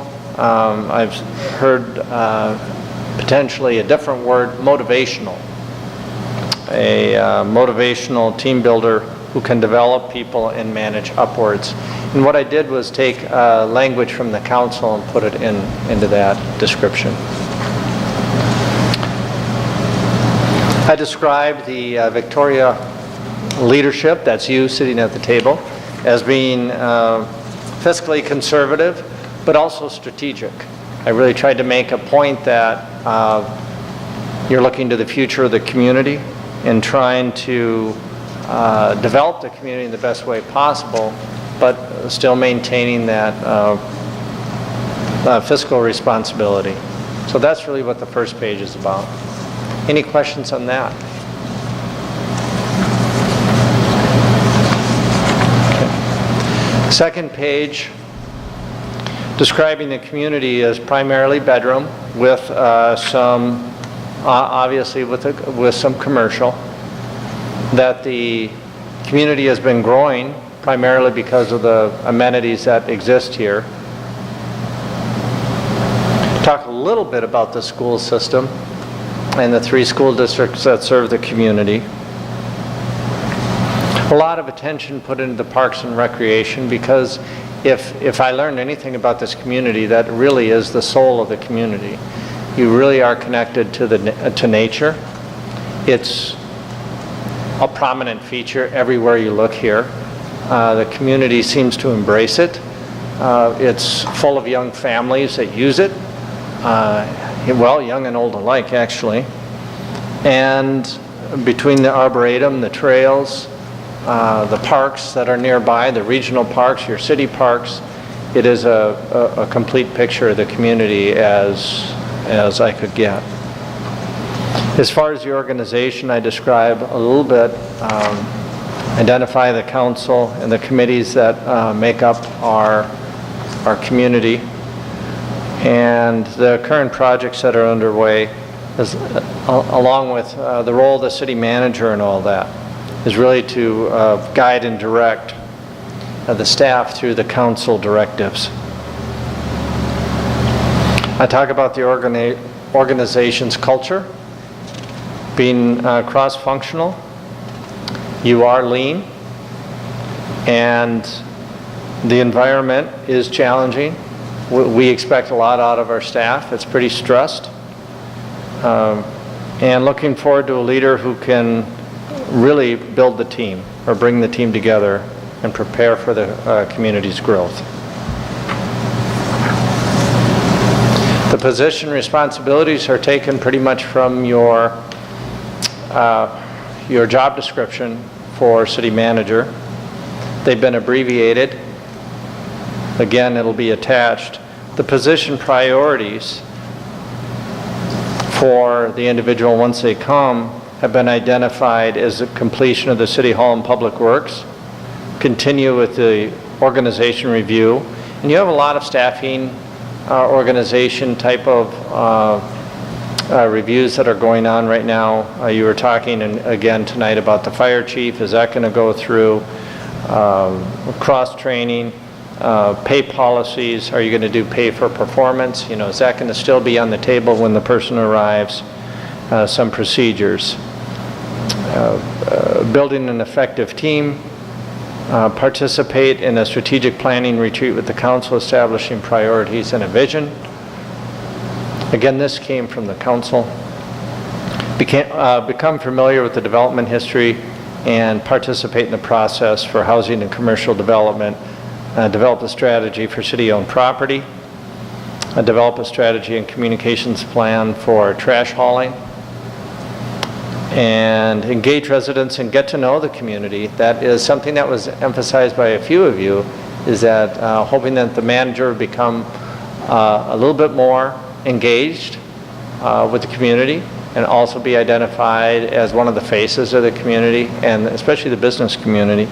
Establish strong working relationship with neighboring communities. You do quite a bit there, and it's essential, I think, that the manager here has good relationships with the other city managers and councils that neighbor you, as well as the county and the school districts. So that is a snapshot of position priorities, and I'm going to stop there and just see if there's any comments or reflections. Okay, I think, Richard, you said it, but it's not written down, and that's the second to last bullet under priorities. Engage residents and businesses. Okay. Just as a point of reference, on current projects, you list working through a lawsuit filed against the city concerning the location of the new facilities. Is that the correct statement regarding what the lawsuit is about? Guess you could debate that. Hard to know. Just for clarification, purposes of what it has to deal with. I'm not sure what the best statement is to put there, but I'm not sure that that's a true representation of What Might were you just thinking? cross out the last half of that. Say, lawsuit filed against the city. Yeah, that might be. Okay. Well, Mayor, if I may. Please. Mayor and Council, as a technical legal matter, that jumped out at me as well, Council Member, and I was just going to provide an email summary, I think, of that point, but let me just say it here.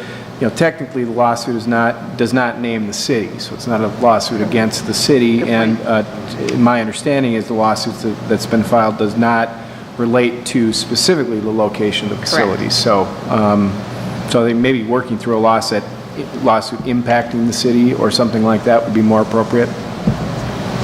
I'd be better with that. The only other component that I don't know we need to add, but is another component we talked heavily about tonight, is the project around water and water education. So I don't know how strongly we feel about that, but it certainly is a concern based on the amount of time we spent on it. I'm not sure if that's a current project, a priority, or again, maybe it's just a, What we heard tonight is it's a priority that's going to cost us $2 million next year. yeah. So And that's, so something on water education? Conservation, usage. Well, it's more than conservation. It's more than the that. overall plan and how we utilize, expand our Okay, water utilization plan then. utilization and infrastructure. Okay. yeah.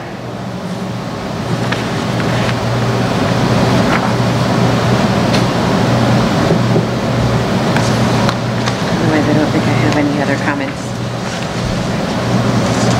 Any other comments? There were a couple that Richard alluded to that unfortunately, I apologize, that my last comments got to you too late, but related to the other areas of expertise desired.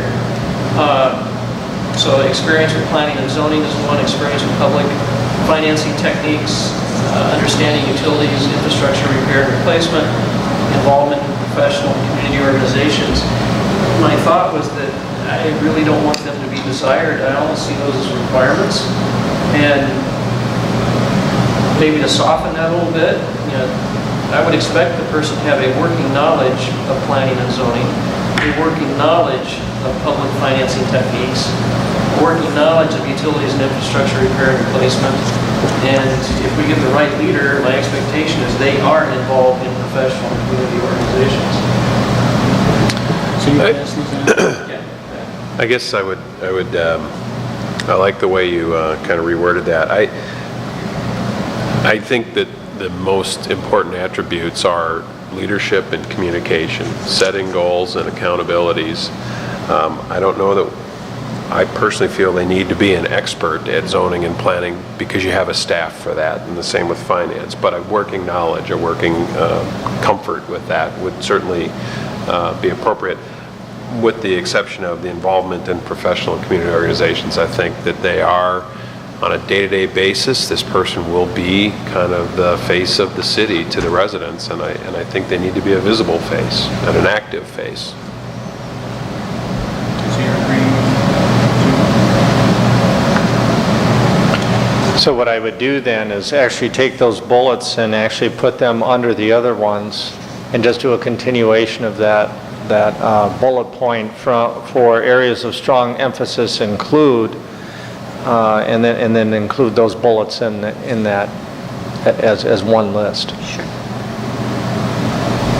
I was taking a look at the rankings that people gave them. The strongest rankings were these bulleted items, and then the sort of the medium ranked ones were these. And so, but and I'll change that language to working knowledge. It actually, I think that's a great edit, because it really identifies that we're not going to be doing that all the time. We do have experts on our staff that work in this area, but it's important to have that working knowledge. I'd be real worried if the new city manager came on board and did what I did and said, "What's a TIF?"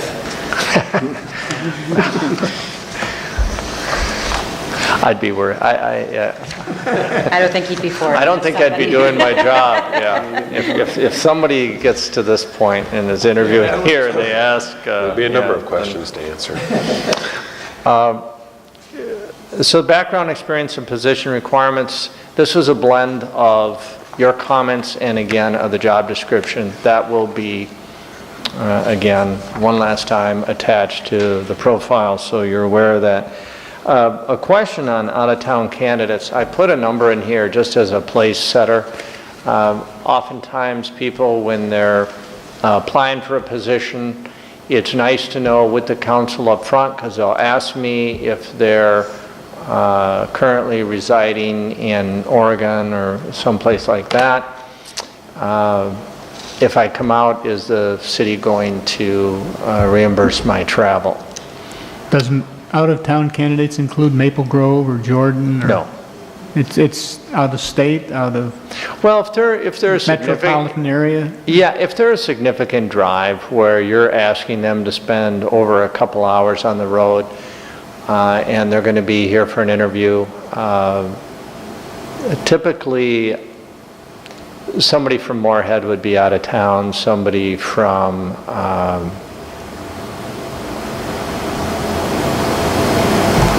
obviously somebody from the Twin Cities isn't. So it would all depend. We try to use reasonable judgment on that. Somebody from Rochester might be a little bit on the border there between are they out of town or not. But what we're going to be asking them to do is come here on Friday, interview with each one of you individually late Friday afternoon, and then come back on Saturday for a group interview. And so depending on how far away they are, we would be looking at them reimbursing gas mileage, for example, or mileage, not gas mileage, but mileage for their efforts. If a really good candidate was from Oregon, I would Amen. hate to not get them here. Or correspondingly from someplace in Iowa that their mileage is entitled, or, I mean, if it turns out it's one of the top 5 candidates and to be disqualified because it's 13 cents a mile or whatever they I wouldn't put a limit on it, I just say that the city will Reasonable? the term is usual and customary expenses. Usual and customary expenses. How about you guys?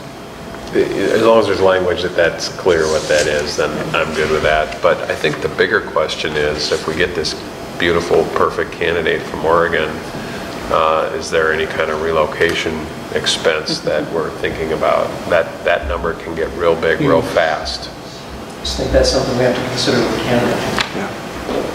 I guess I would think the vetting process before they get on an airplane should cover that. Yes. But up to that point, we remain silent as to, would you pay for a plane ticket from, well, let me ask you, what's the likelihood we're going to have to find the perfect candidate, but it's someplace Montana or New York City or? Well, last year I did a search for Vadnais Heights, and the individual from there came from Oregon. So I picked on Oregon tonight. What did Vadnais Heights do by way of compensation for the travel? They paid his airfare. He just happened to be married to his wife, or his fiancée, I should say, came from Vadnais Heights. So, and family lived there. So you can see where the draw came from. And what I typically see with people from other parts of the country, a lot of times their story is something similar, that they were raised in Minnesota or in the Midwest, they went out west or they went out east, and now there's an opportunity for them to come back into the neighborhood or into the area where they have roots, and so they're looking to do that. That's not always the case, but that is often the case. So you will get people applying for that reason. The majority of your applicants are going to be from the Midwest, but you will get a smattering from around the country.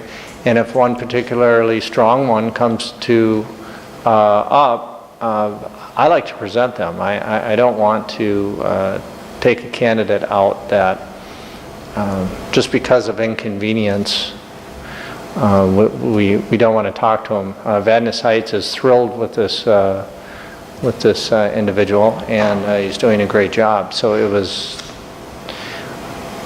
that's my responsibility when I'm going through the screening to see, is this individual worth your investment and time?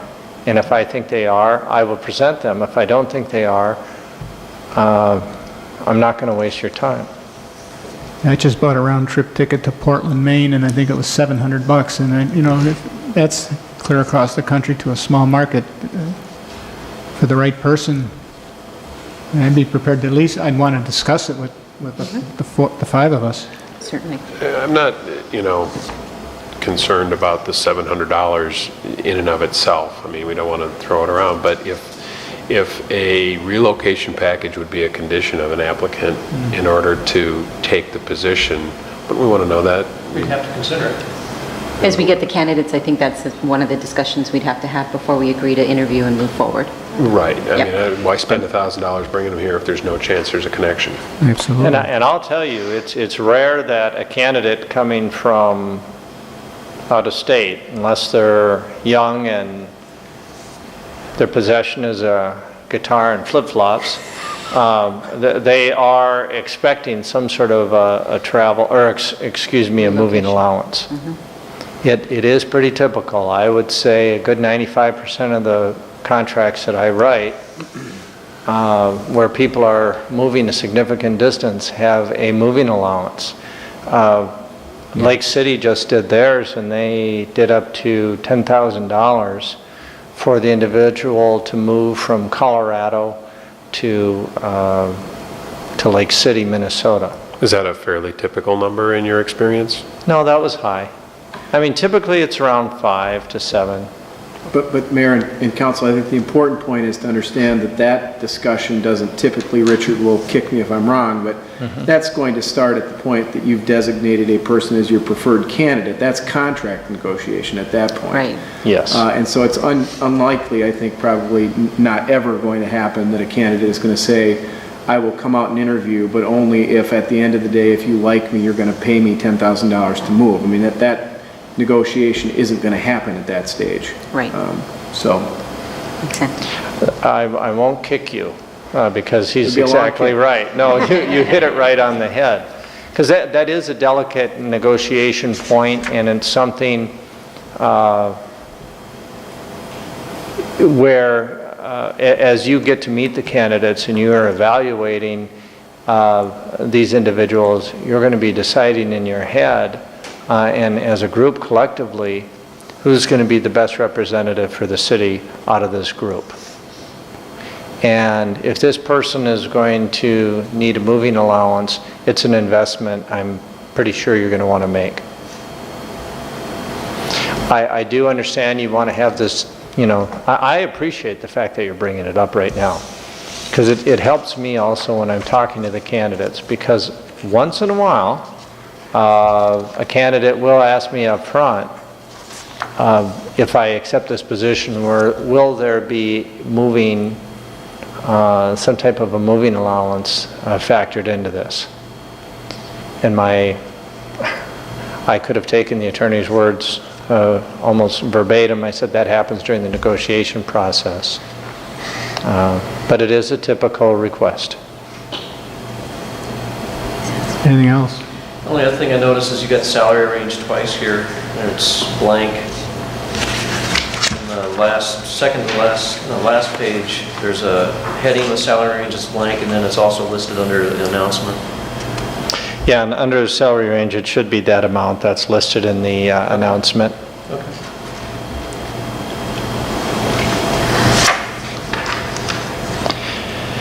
I think you've had a chance to review the management capabilities and the language there that I have about the type of individual. I tried to collect and combine some of your statements into one statement, so some of it may look almost quotable from you, and others are going to look a little bit modified, and that was to accommodate very like sounding management qualities and leadership capabilities.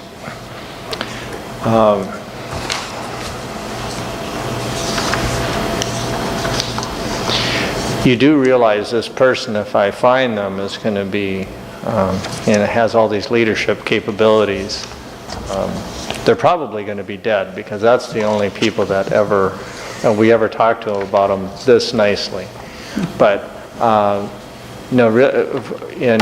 in essence, we're looking for someone who has excellent judgment, excellent communication skills, is going to be a leader by example, who will build a team. Now, you already have a team here, so it's really hard putting that language in, build a team, but grow the team might be a better word. Because they're really here to create an atmosphere in which a team thrives. That's their primary responsibility as the city manager, from what I heard from you and heard from the staff. They're going to have to connect with you, connect with the community, and connect with city staff. And that's what we're looking for in this individual. I can't remember the words, but how you opened your conversation it struck me that that's it. He said something to the effect of, you need to be more outgoing, engage the community, engage the business. Can't remember the exact words, but that's what I see. As far as dates, could you let me know if you're all available, because this is an important part, or if we need to do something with dates. The primary dates I want to draw your attention to are September 22nd and October 3rd and 4th. There's a pretty good chance I'll be out of the country. Leaving on the 22nd and coming back after the 3rd or 4th.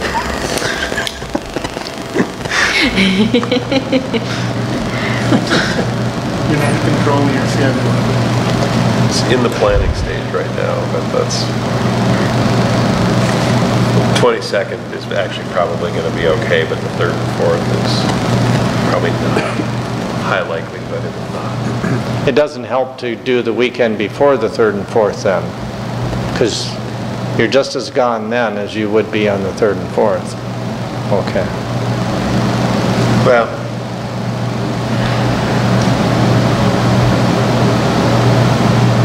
no, that weekend prior would be all right, I think.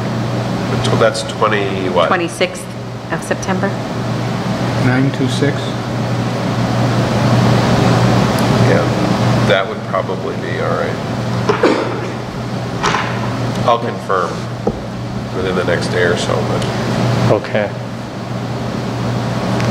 I want to get this out soon. I'm doing this, I'm kind of building the plane as I'm flying it here. I'm going trying to go quickly here. So one of the things that you'll find by identifying the dates, it's also very helpful for candidates, because as they're applying, they're going, these guys are put together well. They understand that I have a schedule too, and as I take a look here, I can plan accordingly to take time off from work. I've already got this penciled in, and it gives candidates an opportunity as well to know, because when it comes time to coordinating this stuff, it wasn't always this organized, and you see what happened to my hair. I pulled everyone out trying to get everybody's schedule together. So it is very, very important. So if you could get back to me, Tom. How about for everybody else with the 26th and 27th work? 26th and 27th would work for me. If we keep it on the 3rd, I cannot be here till 3:30 p.m. Okay. All I can say is tentatively, my travel plans tend to be about 2 weeks out. Right now, it looks good. And then the only other unknown is the school district, what they have for days off. Nothing on those dates. Good. Then I'm good. Fine. The other option is to go a week later onto the 10th and 11th of October. I presume that's a distant second choice. Yeah, my process or preference is to move faster, not slower. Agreed. Great. That's fine. Now, one of the things we did not opt for here was to do thorough backgrounding of the candidates. That was set as an option within the contract, and if you review your candidates on the 22nd, and then you interview that Friday and Saturday, there will be, very little opportunity to background the candidates. One of the reasons I started putting that as an option is because a lot of people stopped doing it. You can have your police do a brief background if you want. B, I've done over 500 backgrounds and one came back redlined, that I redlined. The individuals, when they have a history with the city, it's pretty hard to hide that. And so I also do a preliminary background on them as far as what's out there on them electronically for Google. But if you want a look under every rock background, You cannot do it in the amount of time that we're talking about. Present candidates on the 22nd and do the background check in time for you to have it done. There are preliminary things that I do on everyone, but I'm just advising you of that up front. We could decide Later. September 1st, and you'd still have time. Is that, And you did say you've, of 500 candidates, you found one red line? And again, we all operate in a pretty much of a public bubble. It'd be hard to, as you suggest, hard to hide any warts. It is. One of the things that I go through each candidate, I ask them to self-divulge to. Any DWI, any court, any civil suit, any thing on your economic background that might be a red flag. And well, maybe not surprisingly, but all except for one individual has disclosed everything that has been on their background, simply because we're very forgiving as councils. And if you had a DWI in '88 and you let me know that, okay, or you hung upside down naked from the flagpole at the college homecoming when you were a freshman, and this gets in the paper. I don't make up any stories. They're all from individuals, so it's easy for me to talk. Now, okay, well, that was 24 years ago, but when you find out about it as a council, 2 days into the interviews, when a citizen comes up to you and says, "But look what I found," that's unacceptable. Now, when they come up to you and say, "Look what I found about their driving record or their DWI or their foreclosure on their home," you go, "Yeah, I know. We talked about it. We vetted that out. There's a good reason for it. Their child had an operation and it consumed the entire family savings and they lost their home." We don't want to disqualify a candidate for that. So there are reasons for these things, and people are more than happy to share these with you. And so I do screen all that, but like I said, you won't necessarily have time for a full background. Once you get your candidate and you offer them the position, you can always make a contingent upon that everything you said, and as clean as you say you are, has to come true. And when I talk to people, I put that in there. That's why they always, it's seldom someone can ever even think about getting something past you. So as far as I'm concerned, doing that kind of an in-depth analysis on each finalist is a bit of overkill. So I would tend to support just saving that for our selected candidate, if we're going to do that. All right, well, I will put interview finalists to be determined September 1st. I'll write that on that. So when they look at that,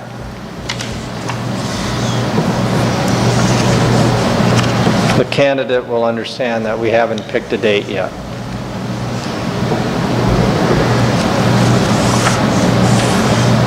All right, thank you, Council. Actually, what I would need is a, unless there's other comments or corrections. I got a typo I can... so do you need a motion? And yeah. I move we approve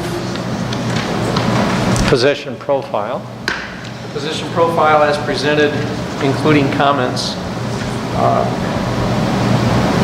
for the position of city manager. Second. All in favor? Aye. And I'll see you again. Oh, you can keep those. Do you have written comments? Yeah, lead is...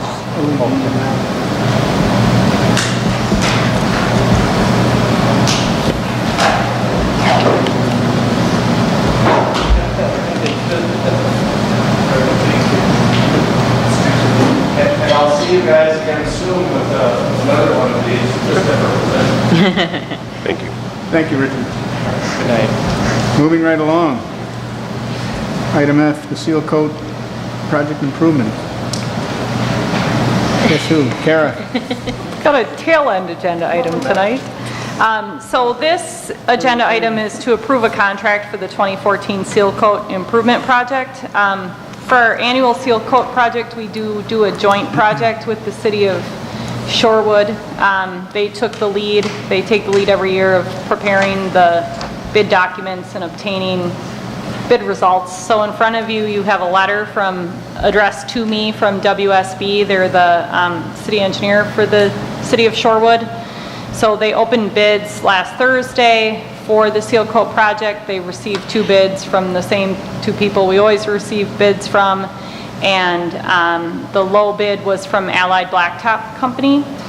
The City of Victoria portion of the work is $97,282. Our budget for 2014 was $99,152, so it is just under budget. The streets to be seal coated are shown sideways on the overhead in front of you, but it's Cuchilla Lane and the Savannah Valley neighborhood, and then the Rhapsody neighborhood. With that, I'll take any questions. Somebody like to make a motion? I move that we approve the joint seal coat project with the city of Shorewood Bay to be completed by the WSB. Allied Blacktop. Allied Blacktop Company from Maple Grove, Minnesota for $97,282. Second. Any discussion? All in favor? Aye. Opposed? We've approved. Thank you. Reports? I have just one comment, and perhaps you covered this at the last meeting, but I did just want to recognize Kelly and your work on the PAFR. It's easier to say than the whole actual name, but this was outstanding in terms of education, information, sharing the things in such a way that people will want to look at it and engage with it. So I just wanted to thank you very much for all the work put into that, and how it came out was great. Thank you. Well said.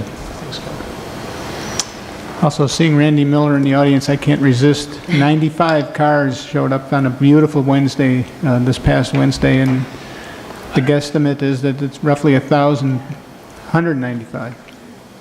Forgive me, 190, yeah, 95 would be, that's 3 years ago. Yeah, and the estimates are there were 1,000 people in downtown. If you haven't come to one of these things, it's really a kick. Every restaurant was full. There were people just milling about, having a good time, and it was a glorious way to spend an early Wednesday evening. That's all I got. No report. Joe? Can I get an update on the trail, the Arboretum Trail? Connection to the Arboretum? Sure. The Arboretum Trail project, they got all the trees cleared and we were all ready to go, and then we were waiting for XL Energy to move some down guys, and there was a storm a little while back, so they all ended up in Iowa. So they tentatively were here this past weekend, but I haven't heard whether they actually were. So as soon as the guy wires are out of the way, then the contractor is going to get to work, and it should go quickly. The schedule was due to be completed the end of this month, so July. they're a little bit behind. Yeah. They didn't want it, because they have to move earth from one part of the trail to the other, they didn't want to start and be stuck working around these guy wires, so, Your guess by the end of August? yeah. I'll pick up the theme of public works projects. The mill and overlay for County Road 11. I see things starting to happen. What's the schedule for that? Councilmember Striegel, they actually started today.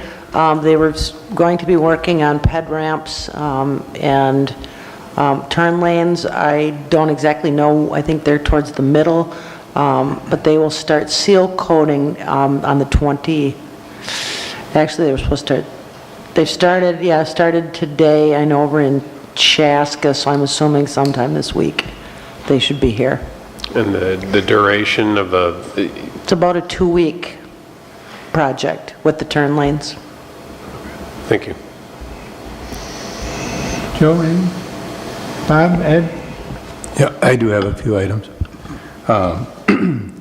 City Clerk Jenny Kretsch has indicated that the next meeting, because of the primary election and getting set up for that on the 12th. The next meeting will be held at the community room at the water plant. So put that on your calendar. Tomorrow, the filing's open for city council seats, and you have to see Jenny Kretsch in person to file. And then the primary election is August 12th, and the polling locations, if I just quickly read those, precinct number 1 is the residents living north of Highway 5 vote at City Hall. Precinct number 2, which is residents living south of Highway 5, east of County Road 11, and north of 86th Street vote at the Recreation Center. And precinct 3, residents living south of Highway 5, west of County Road 11, and south of 86th vote at the Victoria Elementary School. And the voting hours are 7 a.m. to 8 p.m. You can also view the ballot and print the sample ballot. You can go to the Minnesota Secretary of State website to do so. And just a couple things that I've been doing the last couple weeks, obviously meeting with a lot of people, including yourselves, staff, community members, trying to get a real good grasp of the issues and what people's concerns are. So I've been spending a lot of time, I'm trying to remember names with faces. Be patient with me. The last thing I want to mention is Victoria has its 100-year celebration next year, a centennial. Many communities put together centennial events, whether it's a series of events or one big event. And I just was curious as to the council's interest in having something like that happen in the city. It does take a lot of work and effort. The city can be the catalyst for it, but it isn't really the city government's event, it's the community's event. Obviously, the city would be involved in something like that, but I would be interested to find out if... That was going right where you were going. Initial reaction is that should be part of Volksfest. Yep.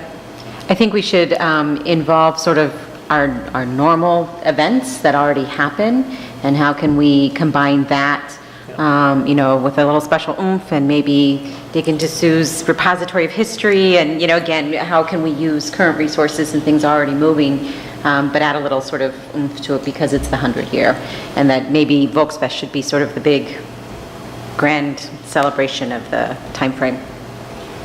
He's the man. I would suggest starting the kickoff for Discover Victoria Day, like we did in the past for Trunk Highway 5 and everything else. Spring and May, whatever. It'd be interesting to get a relatively small working group that would discuss this and come up with some ideas, and maybe one or more of us and one or more of residents. Because certainly we got to do something. You can't go. I'd be happy to help. Maybe who would we ask, Randy, for citizen? How would we get citizen involvement that would? Maybe we should ask the editor of the. Well, I think it kind of keep it in-house a little bit, but, you know, Councilmember Crowley, Park and Rec, obviously the city may want to consider some type of budget for 15, and combine it with Folk Fest and maybe do a week-long celebration of some type. Well, that's what I think. It needs more, obviously more thought than what we're able to give it tonight, but get a small working group that. Yeah, the only purpose I brought it up is that it's, maybe start thinking about it. Yeah. And then we could get a working group together and then develop an outline and that type of thing, so. Okay, well, you brought it up. Why don't you give that some thought about the composition and size of the group, and a kind of a brief charter, and maybe some concept Sure. like a budget that you could bring to us. I can do that. That'd be great. Anything else? Bob, anything? No, Mayor, thank you. I have nothing to report. Take a motion to close or to adjourn? We adjourn. Second. All in favor? We are adjourned. Good idea.